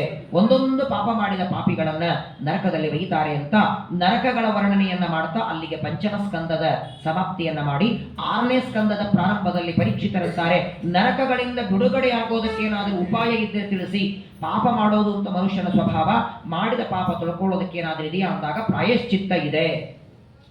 ಪಾಪ ತೊಳೆದುಕೊಳ್ಳೋದಕ್ಕೆ ಮೊದಲನೇ ಪ್ರಾಯಶ್ಚಿತ್ತ ಏಕಾದಶಿ, 2ನೇದು ಚಾತುರ್ಮಾಸ, 3ನೇದು ವಿಷ್ಣು ಪಂಚಕ, 4ನೇದು ವಿಷ್ಣು ಪಂಚಕ, ತೀರ್ಥಯಾತ್ರೆ. ಹೀಗೆ ಒಂದೊಂದು ಪ್ರಾಯಶ್ಚಿತ್ತ ಹೇಳುವಾಗ ಪರೀಕ್ಷಿತಂತಾನೆ, ಎಲ್ಲರಿಂದಲೂ ಮಾಡೋದಕ್ಕೆ ಸಾಧ್ಯವ ಸಣ್ಣ ಪ್ರಾಯಶ್ಚಿತ್ತ ಯಾರಾದರೂ ಮಾಡಬಹುದು, ಹಣ ಖರ್ಚಾಗಿರಬಾರದು, ಸಣ್ಣದು ಯಾವುದಾದಿದ್ರೆ ಹೇಳಿ ಎಂದಾಗ ಆಗ ಶುಕಾಚಾರ್ಯರು ಸಕಲ ಪಾಪವನ್ನ ಪರಿಹಾರ ಮಾಡುವ ಒಂದೇ ಒಂದು ಪ್ರಾಯಶ್ಚಿತ್ತ, ಅದು ಹರಿನಾಮ ಸ್ಮರಣೆ. ಕಲಿಯುಗದಳು ಹರಿನಾಮವು ನೆನೆದರೆ ಕುಲ ಕೋಟಿಗಳು ಉದ್ಧರಿಸುವವು. ಹರಿನಾಮ ಸ್ಮರಣೆಯಿಂದ ಪರಿಹಾರವಾಗದಿರುವ ಪಾಪನೇ ಇಲ್ಲ. ಹಾಗಾದರೆ ನಾಮಸ್ಮರಣೆಯಿಂದ ಪಾಪ ಕಳ್ಕೊಂಡವರು ಯಾರಾದರಿದ್ದಾರಂದಾಗ ಸರಿ, ನಿನಗೊಂದು ಕತೆ ಹೇಳ್ತೇನೆ ಅಂತ ಕಾನ್ಯಕುಬ್ಜ ಅನ್ನುವ ದೇಶದಲ್ಲಿ ದಾಸೀಪತಿ ಅಜಾಮಿಲ ಬ್ರಾಹ್ಮಣ ಇದ್ದ, ಸದಾಚಾರಿ ಇದ್ದ, ತಂದೆ ತಾಯಿಗಳ ಸೇವೆ ಮಾಡ್ತಿದ್ದ, ಮಹಾ ಸಾತ್ವಿಕ ವಿಷ್ಣು ಭಕ್ತ. ಹೆಂಡತಿ 10 ಜನ ಗಂಡು ಮಕ್ಕಳು, 10 ಜನರಿಗೆ ಕೇಶವ, ನಾರಾಯಣ, ಮಾಧವ ಅಂತ ಹೆಸರಿಟ್ಟಿದ್ದಾನೆ. ಒಂದು ದಿನ ದುರ್ದೈವದಿಂದ ಹೂವ ತುಳಸಿ ತರೋದಕ್ಕೆ ಅರಣ್ಯಕ್ಕೆ ಬಂದಿದ್ದ ಅಜಾಮಿಲ ಚಾಂಡಾಲ ಕನ್ಯೆಯನ್ನು ನೋಡಿ ಅವಳ ಸೌಂದರ್ಯಕ್ಕೆ ಮೋಹಿತನಾಗಿ ಅವಳನ್ನು ಮದುವೆ ಮಾಡಿಕೊಳ್ತಾನೆ. ಮದ್ಯಪಾನ, ಮಾಂಸಭಕ್ಷಣ, ಗೋಹತ್ಯೆ ಎಲ್ಲ ಪಾಪ ಮಾಡ್ತಾನೆ. ತನ್ನ ಅಂತ್ಯಕಾಲದಲ್ಲಿ ಮನೆಗೆ ಬರ್ತಾನೆ. ಎಲ್ಲ ಸುತ್ತಲೂ ಬಾಂಧವರು ಅಳತಾ ಇದ್ದಾರೆ. ಅವನನ್ನು ಕರ್ಕೊಂಡು ಹೋಗೋದಕ್ಕೆ ಯಮದೂತರು ಬಂದಿದ್ದಾರೆ. ಅಜಾಮಿಲನ ಮರಣಕಾಲದ ಕೊನೆಯ ಕಾಲದಲ್ಲಿ ನಾರಾಯಣ ಅಂತ 4 ಅಕ್ಷರ ಸ್ಮರಣೆ ಮಾಡ್ತಾನೆ. ವೈಕುಂಠದಿಂದ ವಿಷ್ಣುದೂತರು ಬಂದಿದ್ದಾರೆ. ಇಬ್ಬರು ಯಮದೂತರ ವಿಷ್ಣುದೂತರ ಸಮಾಗಮ, ಅವರಿಬ್ಬರಲ್ಲಿ ಪರಸ್ಪರ ಚರ್ಚೆಯಾಗಿ ವಿಷ್ಣುದೂತರಂತರ ನಾವೇ ಅಜಾಮಿಲನನ್ನು ಕರ್ಕೊಂಡು ಹೋಗೋ, ನೀವು ಬರೇಗೈಯಿಂದ ಹೋಗಿ ಅಂತ ಕಳಿಸಿಕೊಡ್ತಾರೆ. ನಾಮಸ್ಮರಣೆ ಮಾಡುವ ಮಾತ್ರದಿಂದ ಅಜಾಮಿಲ ಮೋಕ್ಷಕ್ಕೆ ಹೋಗಲಿಲ್ಲ. ನಾಮಸ್ಮರಣೆಯಿಂದ ಜನ್ಮಾಂತರದಲ್ಲಿ ಸಾಧನ ಶರೀರ ಬಂತು, ಜ್ಞಾನಿಗಳ ಸಮಾಗಮ ಆಯಿತು, ತತ್ವಜ್ಞಾನವನ್ನು ಪಡಿತಾನೆ. ಆದರೆ ಕಲಿಯುಗದೊಳಗೆ ಹರಿನಾಮವು ನಮ್ಮ ನಾಲಿಗೆಗೆ ಬರಬೇಕು ಅಂದ್ರೆ ದೇವರು ಕೊಟ್ರೆ ಉಂಟು. ಬೆಳಗ್ಗೆದ್ದು ರಾತ್ರಿ ಮಲಗುವವರೆಗೆ ಹರಟೆ ಹೊಡಿತಾ ನಮ್ಮ 24 ಗಂಟೆ ಹೋಗುತ್ತೆ, ನಾಮಸ್ಮರಣೆ ಬರಲ್ಲ. ನಾಮಸ್ಮರಣೆ ಮಹತ್ವವನ್ನು ಹೇಳಿ ಅದರ ನಂತರದಲ್ಲಿ ಎಲ್ಲ ದೇವತೆಗಳು ವಿಶ್ವರೂಪಾಚಾರ್ಯರಿಂದ ನಾರಾಯಣ ವರ್ಮದ ವಿದ್ಯೆಯನ್ನು ಉಪದೇಶ ಪಡಿತಾರೆ. ವಿಶ್ವರೂಪಾಚಾರ್ಯರನ್ನ ಇಂದ್ರ ಸಂಹಾರ ಮಾಡ್ತಾನೆ. ಇಂದ್ರನಿಗೆ ಬ್ರಹ್ಮಹತ್ಯ ಬರ್ತದೆ. ಅದನ್ನು ಬ್ರಹ್ಮದೇವರು 4 ಭಾಗ ಮಾಡ್ತಾರೆ. ಮತ್ತೆ ವೃತ್ರಾಸುರ ಹುಟ್ಟಿ ಬಂದ. ವೃತ್ರಾಸುರನನ್ನು ಇಂದ್ರದೇವರು ಪರಮಾತ್ಮನ ಅನುಗ್ರಹದಿಂದ ದದೀಚಿ ಋಷಿಗಳ ಅಸ್ಥಿಯಿಂದ ವಜ್ರಾಯುಧ ಮಾಡಿ ಸಂಹಾರ ಮಾಡ್ತಾನೆ. ಆ ವೃತ್ರಾಸುರ ಹಿಂದಿನ ಜನ್ಮದಲ್ಲಿ ಚಿತ್ರಕೇತು ರಾಜ ಪಾರ್ವತಿಯ ಶಾಪದಿಂದ ವೃತ್ರಾಸುರನಾಗಿದ್ದ ಅಂತ ಅವನ ಕಥೆಯನ್ನ ಹೇಳ್ತಾ ಅಲ್ಲಿಗೆ 6ನೇ ಸ್ಕಂದವನ್ನು ಮುಗಿಸಿ 7ನೇ ಸ್ಕಂದದ ಪ್ರಾರಂಭದಲ್ಲಿ ಪರೀಕ್ಷಿತರಂತಾರೆ ದೇವರು ಪಕ್ಷಪಾತಿ ಇದ್ದಾನೆ, ದೇವತೆಗಳ ಮೇಲೆ ಮಾತ್ರ ಪ್ರೀತಿ ಮಾಡ್ತಾನೆ, ದೈತ್ಯರ ಮೇಲೆ ದ್ವೇಷ ಮಾಡ್ತಾನೆ ಅಂದಾಗ ಪಕ್ಷಪಾತಿ ಅಲ್ಲ, ಎಲ್ಲರ ಮೇಲೆ ದೇವರು ಸಮಾನನಿದ್ದಾನೆ, ಅವನಿಗೆ ಬೇಕಾದವರು ಬೇಡಾದವರಿಲ್ಲ. ಹಾಗಾದರೆ ದೇವತೆಗಳ ಮೇಲೆ ಅನುಗ್ರಹ ಮಾಡಿದಂತೆ ದೈತ್ಯರ ಮೇಲೆ ಅನುಗ್ರಹ ಮಾಡಿದ ಒಂದಾದ ಕಥೆ ಇದೆಯಾ? ಇದೆ. ನಿನಗೋಸ್ಕರ ನರಸಿಂಹದೇವರ ಚರಿತ್ರೆಯನ್ನು ಹೇಳ್ತೇನೆ ಅಂತ ಪರಮಾತ್ಮನ ಚರಿತ್ರೆಯನ್ನು ಹೇಳ್ತಾರೆ. ಹಿರಣ್ಯಕಶಿಪುವಿಗೆ ಲಾದ, ಅನುಲ್ಲಾದ, ಸಲ್ಲಾದ, ಪ್ರಹ್ಲಾದ 4 ಜನ ಮಕ್ಕಳು. ಪ್ರಹ್ಲಾದನಿಗೆ ಷಂಡ ಮತ್ತು ಅಮರ್ಕರೆಂಬ ಶುಕ್ರಾಚಾರ್ಯರ ಮಕ್ಕಳನ್ನ ಗುರುಪುತ್ರರನ್ನ ಉಪದೇಶಕರಾಗಿ ಕರ್ಕೊಂಡು ಬರ್ತಾನೆ. ನಿತ್ಯದಲ್ಲಿ 3 ತರಹದ ತ್ರಿವರ್ಗಾತ್ಮಕ ವಿದ್ಯಾ, ಧರ್ಮ ಅರ್ಥ ಕಾಮ 3 ಹೇಳಬೇಕು, ಮೋಕ್ಷ ಇಲ್ಲ. ಆ ಶುಕ್ರಾಚಾರ್ಯರಿಂದ ಓದುವಾಗ ಒಂದು ದಿನ ಮಗನನ್ನ ತೊಡೆ ಮೇಲೆ ಕೂಡಿಸ್ಕೊಂಡು ಏನು ಓದಿದೆ ಅಂತ ಕೇಳ್ತಾನೆ. ತತ್ಸಾಧು ಮನ್ನೆ ಅಸುರರ್ಯ ದೇಹಿನ. ಪ್ರಹ್ಲಾದರಾಜರು ತಮ್ಮ ತಂದೆಯ ತೊಡೆ ಮೇಲೆ ಕೂತ್ಕೊಂಡು ಭಗವಂತನ ಬಗ್ಗೆ ನನಗೆ ದೇವರಲ್ಲಿ ಮನಸ್ಸಿಡಬೇಕು, ದೇವರ ಕಥೆ ಕೇಳಬೇಕು, ದೇವರ ಆರಾಧನೆ ಮಾಡಬೇಕು, ಇದು ಬಹಳ ಸೇರ್ತದೆ ಅಂತ ತೊಡೆ ಮೇಲಿದ್ದ ಮಗನನ್ನು ಎತ್ತಿ ಕೆಳಗೆ ಕೂಡಿಸ್ತಾರೆ. ಮತ್ತೊಂದು 6 ತಿಂಗಳಾದ ಮೇಲೆ 2ನೇ ಬಾರಿ ಮಗನ ಪರೀಕ್ಷೆ ಮಾಡುವಾಗ ಶ್ರವಣಂ ಕೀರ್ತನಂ ವಿಷ್ಣು ಸ್ಮರಣಂ ಪಾದಸೇವನಂ ಅರ್ಚನಂ ವಂದನಂ ದಾಸ್ಯಂ ಸಖ್ಯಮಾತ್ಮವಿದೇದಂ ನಿವೇದನಂ ಇತಿ ಪುಂಸಾರ್ಪಿತಾ ವಿಷ್ಣು ಭಕ್ತಿಶ್ಚೇ ನವಲಕ್ಷಣ. ನವವಿಧ ಭಕ್ತಿಯನ್ನು ದೇವರಲ್ಲಿ ಮಾಡಬೇಕು ಅಂತ ತಂದೆಯ ತೊಡೆ ಮೇಲೆ ಕೂತ್ಕೊಂಡು ದೇವರ ಬಗ್ಗೆ ಭಕ್ತಿಯ ಬಗ್ಗೆ ನಿರೂಪಣೆ ಮಾಡ್ತಾರೆ. ಪ್ರಚಂಡ ಕೋಪದಿಂದ ಮಂತ್ರಿಗಳನ್ನೆಲ್ಲ ಕರೆದು ಈ ಮಗ ಬೇಡ ನನಗೆ, ಇವನನ್ನ ಯಾವ ಉಪಾಯದಿಂದ ಅದರ ಕೊಂದು ಹಾಕ್ರಿ ಅಂತಾರೆ. ಪರ್ವತದಿಂದ ಕೆಳಗೆ ಹಾಕ್ತಾರೆ, ಹಾವುಗಳಿಂದ ಕಚ್ಚಿಸ್ತಾರೆ, ಆನೆ ಕಾಳಲ್ಲಿ ಹಾಕಿ ತುಳಿಸ್ತಾರೆ, ವಿಷ ಕೊಡ್ತಾರೆ, ನಾನಾ ತರಹದ ಉಪಾಯ ಮಾಡಿದರೂ ಪ್ರಹ್ಲಾದನಿಗೆ ಮರಣ ಮಾತ್ರ ಬರಲಿಲ್ಲ. ಒಂದು ದಿನ ಗುರುಗಳು ಮಧ್ಯಾಹ್ನ ಪಾಠ ಮುಗಿಸ್ಕೊಂಡು ಮನೆಗೆ ಹೋಗ್ತಾರೆ. ಎಲ್ಲ ವಿದ್ಯಾರ್ಥಿಗಳು ಆಡಬೇಕು ಅಂತಾರೆ. ವಿದ್ಯಾರ್ಥಿಗಳನ್ನು ಕೂಡಿಸಿಕೊಂಡು ಅವರಿಗೆಲ್ಲರಿಗೆ ಭಗವಂತನ ದಿವ್ಯವಾದ ತತ್ವಜ್ಞಾನದ ಉಪದೇಶ ಮಾಡ್ತಾರೆ. ಆಗ ಅವರೆಲ್ಲ ಕೇಳ್ತಾರೆ, ಎಲ್ಲಿಂದ ಬಂತು ಈ ಜ್ಞಾನ ಅಂದಾಗ, ಗರ್ಭದಲ್ಲಿರುವಾಗ ನಾರದರ ಉಪದೇಶ ಮಾಡಿದ್ದು ನನಗೆ. ಆ ಜ್ಞಾನ ಇವತ್ತಿಗೂ ನೆನಪಿದೆ. ಎಲ್ಲ ದೈತ್ಯ ಬಾಲಕರು ಅವತ್ತಿನಿಂದ ಪ್ರಹ್ಲಾದ ಹೇಳಿದಂತೆ ಹರಿಸರ್ವೋತ್ತಮ ವಾಯುಜೀವೋತ್ತಮ ಷಂಡಾಮರ್ಕರ ಪಾಠಕ್ಕೆ ಯಾರೂ ಹೋಗ್ತಾ ಇಲ್ಲ. ಷಂಡಾಮರ್ಕರು ಒಂದು ಹಿರಣ್ಯಕಶಿಪುವಿಗೆ ಹೇಳ್ತಾರೆ, ನನ್ನ ಮಗ ತಾನ್ ಕೆಡೋದಲ್ಲದೆ ಇಡೀ ಗುರುಕುಲ ಕೆಡಿಸಿದ್ದಾನೆ. ಅತ್ಯಂತ ಪ್ರಚಂಡ ಕೋಪದಿಂದ ಹಲ್ಲು ಕಡಿತಾ ಮಗನನ್ನ ಬಂದು ಬೈತಾನೆ, ಇಷ್ಟು ಬಲ ಹೇಗೆ ಬಂತು ನಿನಗೆ? ನನ್ನ ಕಣ್ಣು ಮುಂದೆ ನಿಂತು ಮಾತಾಡಲಿಕ್ಕೆ ಇಂದ್ರ ಚಂದ್ರರೇ ಹೆದರ್ತಾರೆ, ನೀನು ಹೆದರಿಕೆ ಇಲ್ವಾ ಅಂತ ಕೇಳ್ತಾನೆ. ಪ್ರಹ್ಲಾದ, ನಿನಗೆ ಯಾಕೆ ಹೆದರಲಿ ಅಂದವ. ನಾನು ಹೆದರೋದು ದೇವರಿಗೆ ಮಾತ್ರ. ಸರಿ, ಯಾವಾಗಲೂ ದೇವರಂತ ಎಲ್ಲಿದ್ದಾನೆ ದೇವರು? ಕ್ವಾಸವು ಇದಿಸ ಸರ್ವತ್ರ, ಎಲ್ಲಾ ಕಡೆ ಇದ್ದಾನೆ. ಹಾಗಾದ್ರೆ ಸ್ತಂಭೆ ಕಸ್ಮಾನ್ ಅದೃಶ್ಯತೆ, ಎಲ್ಲಾ ಕಡೆ ಇದ್ದಾನಂತೆ, ಸ್ತಂಭದಲ್ಲಿ ಯಾಕಿಲ್ಲ? ಅಲ್ಲೂ ಇದ್ದಾನೆ. ಹಾಗಾದ್ರೆ ಪರೀಕ್ಷೆ ಮಾಡ್ತೇನೆ, ಅವನು ಇದ್ದದ್ದೇ ನಿಜವಾದರೆ ಬಂದು ನಿನ್ನನ್ನು ಅನುಗ್ರಹ ಮಾಡಲಿ ಅಂತ ಹಿರಣ್ಯಕಶಿಪು ದೊಡ್ಡದಾದ ಸಭಾಮಂಟಪದಲ್ಲಿದ್ದ ಸ್ತಂಭವನ್ನು ಜೋರಾಗಿ ಹೊಡಿತಾನೆ. ವೈಶಾಖ ಮಾಸದ ಶುಕ್ಲ ಪಕ್ಷ ತ್ರಯೋದಶಿ ಪರಮಾತ್ಮ ಸ್ತಂಭದಿಂದ ಸ್ತಂಭಾರ್ಭಕನಾಗಿ ನರಸಿಂಹ ರೂಪದಿಂದ ಪ್ರಕಟನಾಗಿ ಭೂಮಿಗೆ ಬರ್ತಾನೆ. ಆ ನರಸಿಂಹದೇವರಿಗೂ ಹಿರಣ್ಯಕಶಿಪುಗೂ ಸ್ವಲ್ಪ ಹೊತ್ತು ಆಟ, ಯಾಕಂದ್ರೆ ಅವನನ್ನು ಸೂರ್ಯಾಸ್ತದ ಹೊತ್ತಿಗೆ ಸಂಹಾರ ಮಾಡಬೇಕು ಅಂತ ದೇವರ ಸಂಕಲ್ಪ. ಅವನನ್ನ ದರ ಎಳೆದು ಹೊಸ್ತಿಲ ಮೇಲೆ ಹಾಕಿ ತೊಡೆ ಮೇಲೆ ಹಾಕಿಕೊಂಡು ಉಗುರಿನಿಂದ ಹೊಟ್ಟೆಯನ್ನು ಹರಿದು ಕರಳಿನ ಮಾಲೆ ಕಿತ್ತಿ ಕೊರಳಿಗೆ ಹಾಕ್ತಾನೆ. ಬ್ರಹ್ಮಾದಿ ದೇವತೆಗಳೆಲ್ಲ ಸ್ತೋತ್ರ ಮಾಡ್ತಾರೆ, ಪ್ರಹ್ಲಾದರಾಜರು ಸ್ತೋತ್ರ ಮಾಡ್ತಾರೆ. ಪ್ರಹ್ಲಾದನಿಗೆ ವರವನ್ನು ಕೊಟ್ಟು ಅನುಗ್ರಹವನ್ನ ಮಾಡಿ, ನಾನು ನಿನ್ನ ಉದ್ಧಾರಕ್ಕಾಗಿ ಸ್ತಂಭದಿಂದ ಬಂದ ಈ ನರಸಿಂಹ ಚರಿತ್ರೆಯನ್ನ ಯಾರು ಶ್ರವಣ ಮಾಡ್ತಾರೆ ಅವರ ಜೀವನದಲ್ಲಿ ಸಕಲ ವಿಘ್ನಗಳು ಆಪತ್ತುಗಳನ್ನು ಪರಿಹಾರ ಮಾಡ್ತೇನೆ ಅಂತ ಹೇಳಿ ಇದೇ ಸ್ಕಂದದಲ್ಲೇನೆ, 7ಮ ಸ್ಕಂದದಲ್ಲೇನೆ ಧರ್ಮರಾಜನಿಗೆ ನಾರದರು ಉಪದೇಶ ಮಾಡ್ತಾರೆ. ಭಾಗವತ ಧರ್ಮಗಳ ಉಪದೇಶ. ಅಲ್ಲಿಗೆ 7ನೇ ಸ್ಕಂದದ ಕಥೆಯನ್ನು ಮುಗಿಸಿ 8ನೇ ಸ್ಕಂದದ ಪ್ರಾರಂಭದಲ್ಲಿ ಬ್ರಹ್ಮದೇವರ ಒಂದು ದಿನದಲ್ಲಿ ಬರುವ 14 ಮನ್ವಂತರಗಳ ಕಥೆಯನ್ನ ಕೇಳಬೇಕು ಅಂತಾನೆ ಪರೀಕ್ಷಿತ. ಮೊದಲನೇದು ಸ್ವಯಂಭೂ ಮನ್ವಂತರ, 2ನೇದು ಸ್ವಾರೋಚಿಷ, 3ನೇದು ಉತ್ತಮ, 4ನೇದು ತಾಪಸ. ಈ ತಾಪಸವೆಂಬ 4ನೇ ಮನ್ವಂತರದಲ್ಲಿ ಪರಮಾತ್ಮ ಹರಿ ಎನ್ನುವ ರೂಪದಿಂದ ಅವತಾರ ಮಾಡಿ ಗಜೇಂದ್ರನನ್ನು ಉದ್ಧಾರ ಮಾಡಿದ. ಯಾರು ಈ ಗಜೇಂದ್ರ? ಈ ಆನೆ ಮೊಸಳೆ ಯಾರು? ಇವರಿಬ್ಬರು ಬ್ರಹ್ಮದೇವರ ಸಭೆಯಲ್ಲಿ ಹಾಡು ಹಾಡುವ ಗಂಧರ್ವರು. ಹಾ ಹಾ ಹೂ ಹೂ. ಅದರೊಳಗೆ ಹಾಹಾ ಅನ್ನುವ ಗಂಧರ್ವ ಇಂದ್ರದ್ಯುಮ್ನ ರಾಜನಾಗಿದ್ದ. ಒಂದು ದಿನ ದೇವರ ಪೂಜೆ ಮಾಡ್ತಾ ಕೂತಿದ್ದ. ಬ್ರಹ್ಮದೇವರ ಮಕ್ಕಳಾದ ಅಗಸ್ತ್ಯರು ಬರ್ತಾರೆ, ಪಕ್ಕದಲ್ಲಿ ನಿಂತ್ಕೊಂಡಿದ್ದಾರೆ. ಎದ್ದು ನಿಂತು ಸ್ವಾಗತ ಮಾಡದೇ ಇದ್ದದ್ದರಿಂದ ಆನೆಯಾಗುವಂತ ಶಾಪ ಕೊಡ್ತಾರೆ. ಇವನಿಗೆ ದೇವರ ಋಷಿಗಳು ಮೊಸಳೆಯಾಗುವಂತ ಶಾಪ ಕೊಡ್ತಾರೆ. ಇವರಿಬ್ಬರು ಆ ಸರೋವರದಲ್ಲಿ ಮೊಸಳೆ ಆನೆ ಕಾಲು ಹಿಡಿದು ಎಳಿತಾ ಇದೆ. 1000 ವರ್ಷಗಳವರೆಗೆ ಅದೇ ವೇದನೆಯಲ್ಲಿ ಇದ್ದವ ಅದೇ ಸರೋವರದಲ್ಲಿ ಬೆಳೆದ ಒಂದು ಕಮಲ ಪುಷ್ಪವನ್ನ ಎತ್ತಿ ದೇವರಿಗೆ ಅರ್ಪಣೆ ಮಾಡ್ತಾನೆ. ಗರುಡಾರೂಢನಾಗಿ ಬಂದು ಪರಮಾತ್ಮ ಸುದರ್ಶನ ಚಕ್ರದಿಂದ ಮೊಸಳೆಯ ರುಂಡವನ್ನು ಕತ್ತರಿಸಿ ಗಜೇಂದ್ರನನ್ನು ಉದ್ಧಾರ ಮಾಡ್ತಾನೆ. ಗಜೇಂದ್ರ ಮೋಕ್ಷ 4ನೇ ಮನ್ವಂತರದಲ್ಲಿ ನಡೆದದ್ದು ತಾಪಸ. ಅದರ ನಂತರ 5ನೇದು ರೈವತ, 6ನೇದು ಚಾಕ್ಷುಷ, 7ನೇದು ಈಗ ನಾವೆಲ್ಲ ಇದ್ದದ್ದು ವೈವಸ್ವತ. ಈ ಚಾಕ್ಷುಷ ಮನ್ವಂತರದಲ್ಲಿ ದೇವದಾನವರು ಸೇರಿ ಸಮುದ್ರವನ್ನ ಮಥನ ಮಾಡ್ತಾರೆ. ಆ ಸಮುದ್ರ ಮಥನಕ್ಕೆ ದುರ್ವಾಸ ಋಷಿಗಳ ಶಾಪ. ದುರ್ವಾಸರ ಶಾಪದಿಂದ ಸಂಪತ್ತೆಲ್ಲ ಸಮುದ್ರದಲ್ಲಿ ಬಿದ್ದಾಗ ಸಂಪತ್ತು ಮರಳಿ ಪಡೆಯೋದಕ್ಕೆ ಮಂದರ ಪರ್ವತವನ್ನ ಇಟ್ಟು ವಾಸುಕಿಯನ್ನು ಸುತ್ತಿ ಸಮುದ್ರವನ್ನ ಮಥನ ಮಾಡ್ತಾರೆ. ಮೊದಲು ವಿಷ ಬರ್ತದೆ, ರುದ್ರದೇವರು ಪಾನ ಮಾಡ್ತಾರೆ. ಅನಂತರದಲ್ಲಿ ಐರಾವತ ಅನ್ನೋ ಆನೆ, ಉಚ್ಚೈಶ್ರವ ಕುದುರೆ, ರತ್ನಾಮುತ್ತು, ಬೆಳ್ಳಿ ಬಂಗಾರ, ಅಪ್ಸರಾ ಸ್ತ್ರೀಯರು, ಸಾಕ್ಷಾತ್ ಜಗನ್ಮಾತೆ ಲಕ್ಷ್ಮೀದೇವಿ ಬರ್ತಾಳೆ. ಅನಂತರ ಪರಮಾತ್ಮನ ಧನ್ವಂತರಿ ರೂಪದಿಂದ ಅಮೃತವನ್ನ ತರ್ತಾನೆ. ಅಮೃತದ ಕಲಶವನ್ನ ದೈತ್ಯರು ಅಪಹಾರ ಮಾಡ್ತಾನೆ. ಮೋಹಿನಿ ರೂಪವನ್ನ ಧಾರಣ ಮಾಡಿ ದೇವತೆಗಳಿಗೆಲ್ಲ ಅಮೃತವನ್ನ ಬಡಿಸ್ತಾನೆ.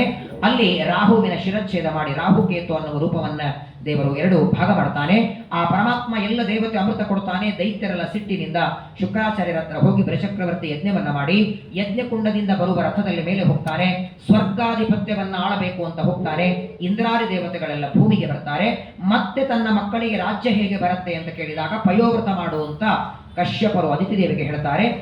ಫಾಲ್ಗುಣ ಮಾಸದ ಶುಕ್ಲ ಪಕ್ಷ ಪ್ರತಿಪದೆಯಿಂದ ದ್ವಾದಶಿಯವರೆಗೆ 12 ದಿನದ ಪಯೋವೃತ ಪ್ರಭಾವದಿಂದ ಭಾದ್ರಪದ ಶುದ್ಧ ದ್ವಾದಶಿ ಅದಿತಿ ದೇವಿಯ ಗರ್ಭದಿಂದ ವಾಮನ ರೂಪದಿಂದ ಅವತಾರ ಮಾಡ್ತಾನೆ. ಉಪನಯನ ಮಾಡಿಕೊಂಡು ತ್ರಿಪಾದ ಭೂಮಿಯನ್ನ ದಾನವಾಗಿ ಬಿಡ್ತಾನೆ. 2 ಪಾದದಿಂದ ಬ್ರಹ್ಮಾಂಡವನ್ನ ವ್ಯಾಪಿಸಿ 3ನೇ ಪಾದವನ್ನ ತಲೆ ಮೇಲಿಟ್ಟು ಆಶೀರ್ವಾದ ಮಾಡ್ತಾನೆ.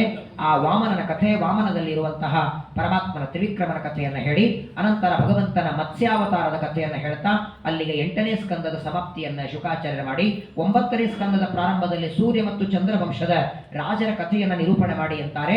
ಮೊದಲು ಸೂರ್ಯ ವಂಶದ ಕಥೆಯನ್ನು ಹೇಳ್ತಾರೆ. ಪರಮಾತ್ಮ, ಅವರ ಮಕ್ಕಳು ಬ್ರಹ್ಮದೇವರು, ಬ್ರಹ್ಮದೇವರ ಮಕ್ಕಳು ಮರೀಚಿ ಋಷಿಗಳು, ಅವರ ಮಗ ಕಶ್ಯಪ, ಕಶ್ಯಪ ಮಗ ಸೂರ್ಯ.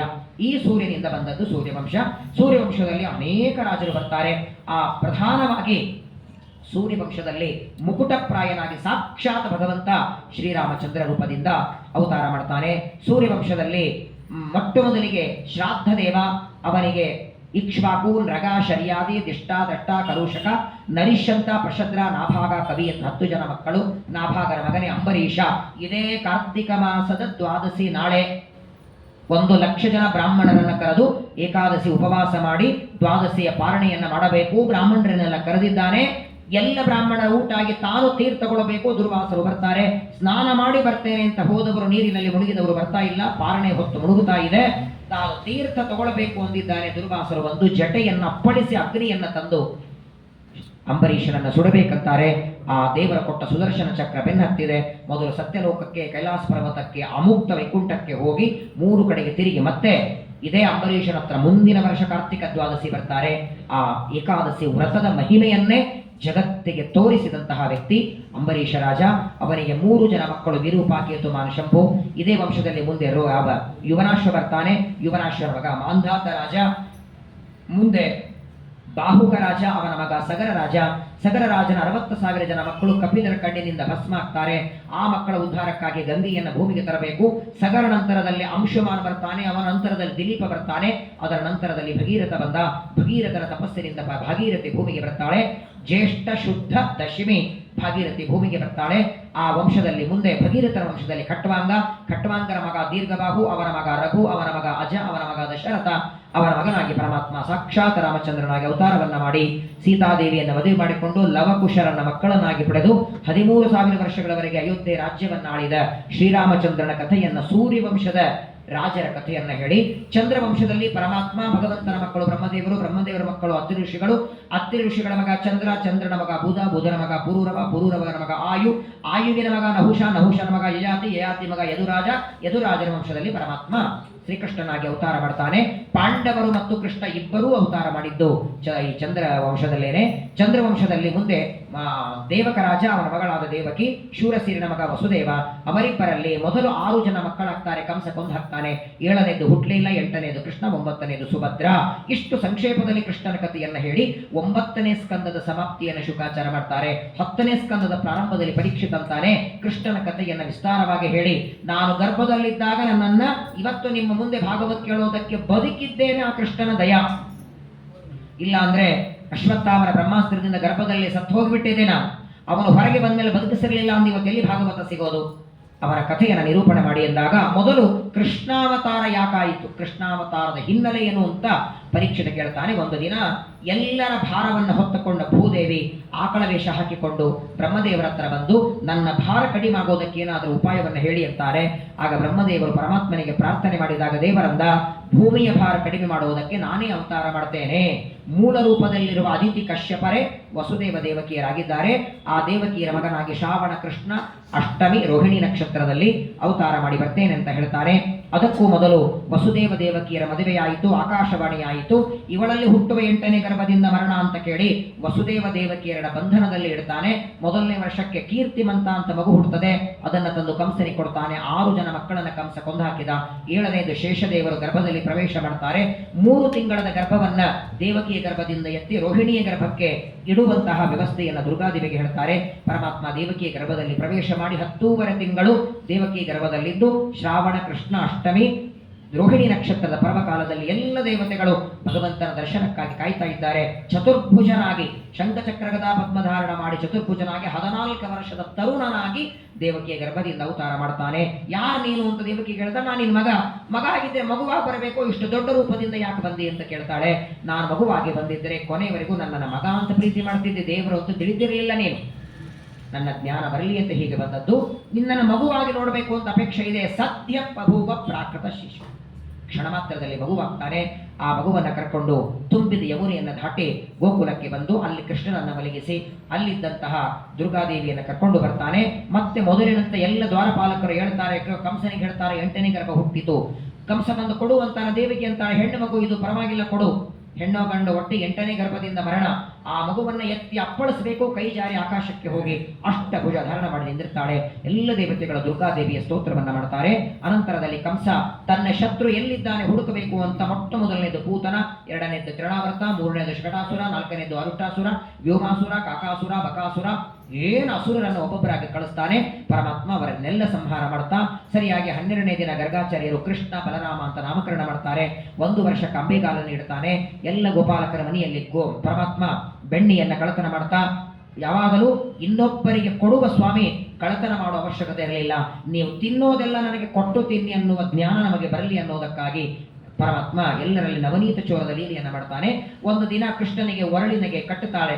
ಎಲ್ಲರ ಮನೆಗೆ ಹೋಗಿ ಕಳತನ ಮಾಡ್ತೀಯ ಅಂತ ಹಗ್ಗದಿಂದ ಕಟ್ಟುತ್ತಾಳೆ. ಅವತ್ತೇ ದಾಮೋದರ ನಾದ. ಅವನಿಗೆ ನಾಳೆಗೆ ತುಳಸಿಯನ್ನು ಕೊಟ್ಟು ನಾವೆಲ್ಲವೂ ಮದುವೆ ಮಾಡ್ತೇವೆ. ಉದರ ಅಂದ್ರೆ ಹೊಟ್ಟೆ, ದಾಮ ಅಂದ್ರೆ ಹಗ್ಗ.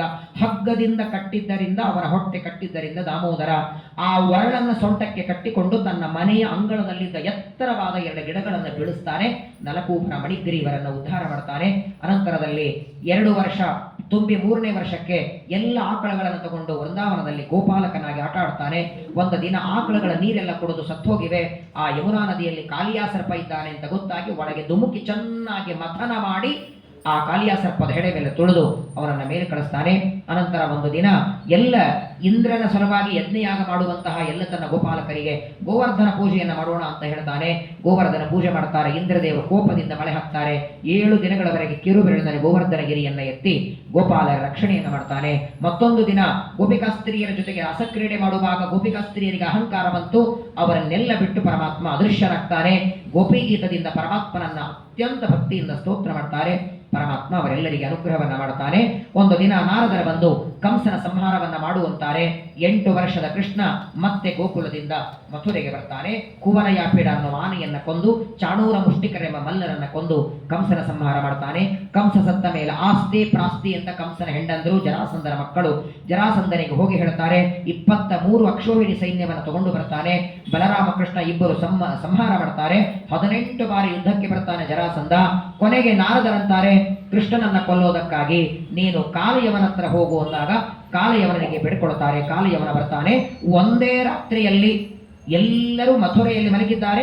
ಒಂದು ರಾತ್ರಿಯಲ್ಲಿ ಸಮುದ್ರದ ಮಧ್ಯೆಯಲ್ಲಿ ದ್ವಾರಕೆಯನ್ನು ಕಟ್ಟಿಸಿ ಇಲ್ಲಿದ್ದವರನ್ನೆಲ್ಲ ಅಲ್ಲಿ ಮಲಗಿಸಿ ಬಿಡ್ತಾನೆ. ಇಲ್ಲಿ ಮಲ್ಕೊಂಡವರು ಬೆಳಗ್ಗೆ ಹೇಳೋದ್ರಲ್ಲಿ ದ್ವಾರಕೆಯಲ್ಲಿ ಇದ್ದ. ಒಂದು ರಾತ್ರಿಯಲ್ಲಿ ದ್ವಾರಕೆಯನ್ನು ಕಟ್ಟಿಸ್ತಾನೆ. ಮಾರನೇ ದಿನ ಕಾಲಿಯವನನ್ನು ಸಂಹಾರ ಮಾಡ್ತಾನೆ. ಅನಂತರದಲ್ಲಿ ಪ್ರಚಂಡವಾದ ಬಾಣಾಸುರ ಬರ್ತಾನೆ. ಅವನ ಜೊತೆಗೂ ಯುದ್ಧವನ್ನು ಮಾಡ್ತಾನೆ. ಅನಂತರದಲ್ಲಿ ಶುಕಾಚಾರ್ಯರಿಗೆ ಪರೀಕ್ಷಿತ ಅಂತಾರೆ, ಸ್ವಾಮಿ ನನಗೆ ಭಗವಂತನ ಮದುವೆ ಕಥೆಗಳನ್ನು ಹೇಳಿ, ರಾಮಾವತಾರದಲ್ಲಿ ಸೀತಾದೇವಿಯನ್ನ ಏಕಪತ್ನಿ ವ್ರತ ಅಂತ ಇಟ್ಕೊಂಡವ ಈ ಅವತಾರದಲ್ಲಿ ಯಾಕೆ ಮಾಡಲಿಲ್ಲ ಅಂತ ಕೇಳ್ತಾರೆ. ಪರಮಾತ್ಮ ಯಾವ ಅವತಾರದಲ್ಲಿ ಎಷ್ಟು ಮದುವೆ ಆಗಬೇಕು ಅಂತ ಯುಗಗಳ ಹಿಂದೆ ಡಿಸೈಡ್ ಆಗಿರುತ್ತೆ. ಅದರಲ್ಲಿ ಕೃಷ್ಣ ಪರಮಾತ್ಮ ಮದುವೆ ಮಾಡಿಕೊಂಡದರಲ್ಲಿ ಸಾಕ್ಷಾತ್ ಅವತಾರ ರುಕ್ಮಿಣಿ ಸತ್ಯಭಾಮ ಇಬ್ಬರು, ಲಕ್ಷ್ಮೀ ಅವತಾರ, ಜಾಂಬವತಿ ನೀಲಾಭದ್ರ ಕಾಲಿಂದಿ ಮಿತ್ರವಿಂದ ಲಕ್ಷಣ ಇವರಲ್ಲಿ ಲಕ್ಷ್ಮೀದೇವಿಯ ಸನ್ನಿಧಾನ. ಉಳಿದ 16,100 ಜನ ಅಗ್ನಿಯ ಗಂಡು ಮಕ್ಕಳು ವಾಯುದೇವರ ವರದಿಂದ ಹೆಣ್ಣಾಗಿ ತಪಸ್ಸು ಮಾಡ್ತಾರೆ. ಅವರೆಲ್ಲರನ್ನ ಮದುವೆ ಮಾಡಿಕೊಳ್ತಾರೆ. 16,108 ಜನರಲ್ಲಿ 10 ಜನ ಗಂಡು ಮಕ್ಕಳು, ಒಬ್ಬ ಹೆಣ್ಣು ಮಕ್ಕಳು. ಅದ್ಭುತವಾದ ಗಾರ್ಹಸ್ಥ್ಯ ಜೀವನವನ್ನು ಮಾಡ್ತಾನೆ. ಪಾಂಡವರಿಂದ ರಾಣಸೂಯಾಗವನ್ನು ಮಾಡಿಸ್ತಾನೆ. ಪಾಂಡವರಿಂದ ಅಶ್ವಮೇಧ ಯಾಗವನ್ನು ಮಾಡಿಸ್ತಾನೆ. ಅನೇಕ ಮಕ್ಕಳನ್ನು ಪಡೆದು ದ್ವಾರಕಾಪಟ್ಟಣದಲ್ಲಿ ರಾಜ್ಯವನ್ನ ಆಡಿ ಕೊನೆಗೆ ಸುಧಾಮ ತಂದ ಮುಷ್ಟಿ ಅವಲಕ್ಕಿಯನ್ನು ತಿಂದು ಸುಧಾಮನಿಗೆ ಅನುಗ್ರಹ ಮಾಡಿದ ಶ್ರೀಕೃಷ್ಣ ಪರಮಾತ್ಮನ ಪರಮ ದಿವ್ಯವಾದ ಚರಿತ್ರೆ 103 ಅಧ್ಯಾಯಗಳಲ್ಲಿ 10ನೇ ಸ್ಕಂದದಲ್ಲಿ ಶುಕಾಚಾರ್ಯ ನಿರೂಪಣೆ ಮಾಡಿ 11ನೇ ಸ್ಕಂದದ ಪ್ರಾರಂಭದಲ್ಲಿ ಪರಮಾತ್ಮ ತನ್ನ ಮಕ್ಕಳಿಗೆ ಎಲ್ಲ ಶಾಪ ಆಯಿತು. ಎಲ್ಲ ಋಷಿಮುನಿಗಳಿಂದ ಜಾಂಬವತಿಯ ಮಗನಾದ ಸಾಂಬನಿಗೆ ಹೆಣ್ಣಿನ ವೇಷ ಹಾಕಿ, ಗರ್ಭಿಣಿಯ ವೇಷ ಹಾಕಿ, ಇವಳಲ್ಲಿ ಹೆಣ್ಣಾಗತ್ತೋ ಗಂಡಾಗತ್ತೋ ಹೇಳಿ ಅಂದ್ರೆ ಒನಿಕೆ ಹುಡುತ್ತದೆ, ನಿಮ್ಮ ಯಾದವ ಕುಲ ನಾಶ ಆಗತ್ತೆ. ಆ ಒನಿಕೆಯನ್ನು ಕುಟ್ಟಿ ಸಮುದ್ರದಲ್ಲಿ ಎಸಿತಾರೆ. ಅವತ್ತೇ ಪರಮಾತ್ಮ ಕಾಲಿನಿಂದ ಸಮುದ್ರ ಒತ್ತಿ ಬಿಡ್ತಾನೆ. ಎಲ್ಲ ಯಾದವರಿಗೆ ಹೇಳ್ತಾನೆ, ಪ್ರವಾಸ ಕ್ಷೇತ್ರಕ್ಕೆ ಹೊರಡಿ ಅಂತಾನೆ. ತಾನು ಏಕಾಂತದಲ್ಲಿ ತನ್ನ ಭಕ್ತನಾದ ಬೃಹಸ್ಪತಿಗಳ ಅವತಾರನಾದ ಉದ್ಧವನಿಗೆ ಉಪದೇಶ ಮಾಡ್ತಾನೆ. ಅನೇಕ ತತ್ವಗಳನ್ನು ಸುಮಾರು 30 ಅಧ್ಯಾಯಗಳಲ್ಲಿ ಉದ್ಧವನಿಗೆ ಉಪದೇಶ ಮಾಡ್ತಾನೆ. ಉದ್ಧವ ಗೀತಾ, ಅದೇ ಭಾಗವತದ 11 ಸ್ಕಂದ ಭಾಗವತ, ಅನೇಕ ಪ್ರಶ್ನೆಗಳನ್ನು ಉಪದೇಶ ಮಾಡ್ತಾನೆ.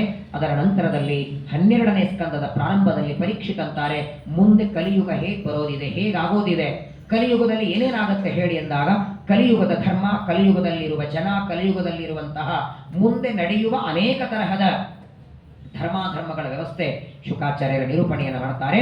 ಒಟ್ಟಾರೆ ಪರೀಕ್ಷಿತನಿಗೆ ಯಾವತ್ತು ಶಾಪ ಆಗಿದೆ ಅವತ್ತು ಬಂದವರು ಇವತ್ತಿನವರೆಗೆ 7 ದಿನ ಹಗಲು ರಾತ್ರಿ ಅನ್ನದೇ ಉಪದೇಶವನ್ನ ಮಾಡಿ ಶುಕಾಚಾರ್ಯರಂತಾರೆ, ಪರೀಕ್ಷಿತ ಟೈಮ್ ಆಯಿತು, ನಾನೇನು ಹೊರಡುತ್ತೇನೆ.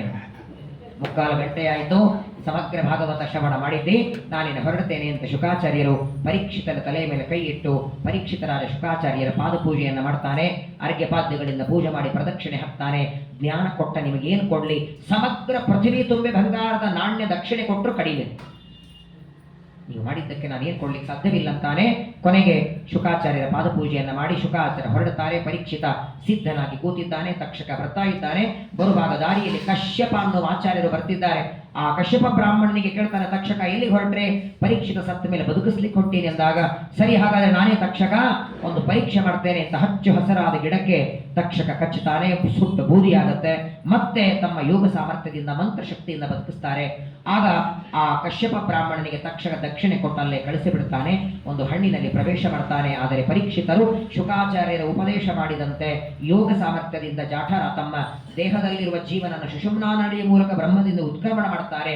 ಅನಂತರದಲ್ಲಿ ಪರೀಕ್ಷಿತ ಕಾಲಿಗೆ ಕಚ್ಚುತ್ತಾನೆ. ಪರೀಕ್ಷಿತನ ದೇಹ ಭಸ್ಮವಾಗಿ ಹೋಗುತ್ತೆ. 7 ದಿನ ಭಾಗವತ ಕೇಳಿ ಪರೀಕ್ಷಿತ ಸತ್ತದ್ದನ್ನ ದೇವತೆಗಳೆಲ್ಲ ಪುಷ್ಪವೃಷ್ಟಿ ಮಾಡ್ತಾರೆ. ಆದರೆ ನಮ್ಮಪ್ಪ ಒಂದು ಹಾವು ಕಚ್ಚಿ ಸತ್ತ ಅಂತ ಪರೀಕ್ಷಿತನ ಮಗ ಜನಮೇಜಯ ಸರ್ಪಯಾಗ ಮಾಡ್ತಾನೆ. ಆ ಸರ್ಪಯಾಗವನ್ನು ಆಸ್ತಿಕ ಋಷಿಗಳು ಬೃಹಸ್ಪತಿಗಳು ನಿಲ್ಲಿಸ್ತಾರೆ. ಪರೀಕ್ಷಿತರ ಶುಕಾಚಾರ್ಯರ ಕಥೆಯನ್ನು ಹೇಳಿ ಸೂತಾಚಾರ್ಯರು ಶೌನಕರಿಗೆ ನೈಮಿಷಾರಣ್ಯದಲ್ಲಿ ಮುಂದೆ ಮೃಕಂಡು ಋಷಿಗಳ ಮಕ್ಕಳಾದ ಮಾರ್ಕಂಡೇಯರ ಚರಿತ್ರೆಯನ್ನು ಹೇಳಿ ಸಮಗ್ರವಾದ 12 ಸ್ಕಂದದ ಭಾಗವತವನ್ನು ಹೇಳಿ ಸೂತಾಚಾರ್ಯರ ಶೌನಕರಿಗೆ ಸಮರ್ಪಣೆಯನ್ನು ಮಾಡ್ತಾರೆ. ಇಂತಹ ವೇದವ್ಯಾಸ ದೇವರ 18 ಪುರಾಣಗಳಲ್ಲಿ ಪುರಾಣ ರಾಜ ಅಂತ ಮೆರೆಸಿಕೊಂಡಂತಹ ದಿವ್ಯವಾದ ಶ್ರೀಮದ್ ಭಾಗವತ 20 ವರ್ಷ ಕೇಳಬೇಕಾದದ್ದು. ಅಂತಹ ಭಾಗವತವನ್ನ ಕಾರ್ತಿಕ ಏಕಾದಶಿ ಒಂದೇ ದಿನ, ಅದು 3/4 ಗಂಟೆ, ಇನ್ನೊಂದು 10 ನಿಮಿಷ ಕಡಿಮೆ ಇದೆ. ಮುಕ್ಕಾಲು ಗಂಟೆಯೊಳಗೆ ಇಡೀ 12 ಸ್ಕಂದದ ಸಾರಾಂಶವನ್ನ ನೀವೆಲ್ಲ ಶ್ರವಣ ಮಾಡಿದ್ದೀರಿ. ಇದೆಲ್ಲ ದೊಡ್ಡ ಸೌಭಾಗ್ಯ, ಎಲ್ಲರಿಗೆ ಸಿಗುವಂತಹ ಮಾತಲ್ಲ ಇದು. ಆಷಾಢ ಏಕಾದಶಿ ನೀವೆಲ್ಲ ಕೇಳಿರ್ತೀರಿ, ಆದರೆ ಆಷಾಢ ಏಕಾದಶಿ ಬೆಳಗ್ಗೆ ಅಂದ್ರೆ ರಾತ್ರಿವರೆಗೆ ಕೇಳಿರ್ತೀರಿ.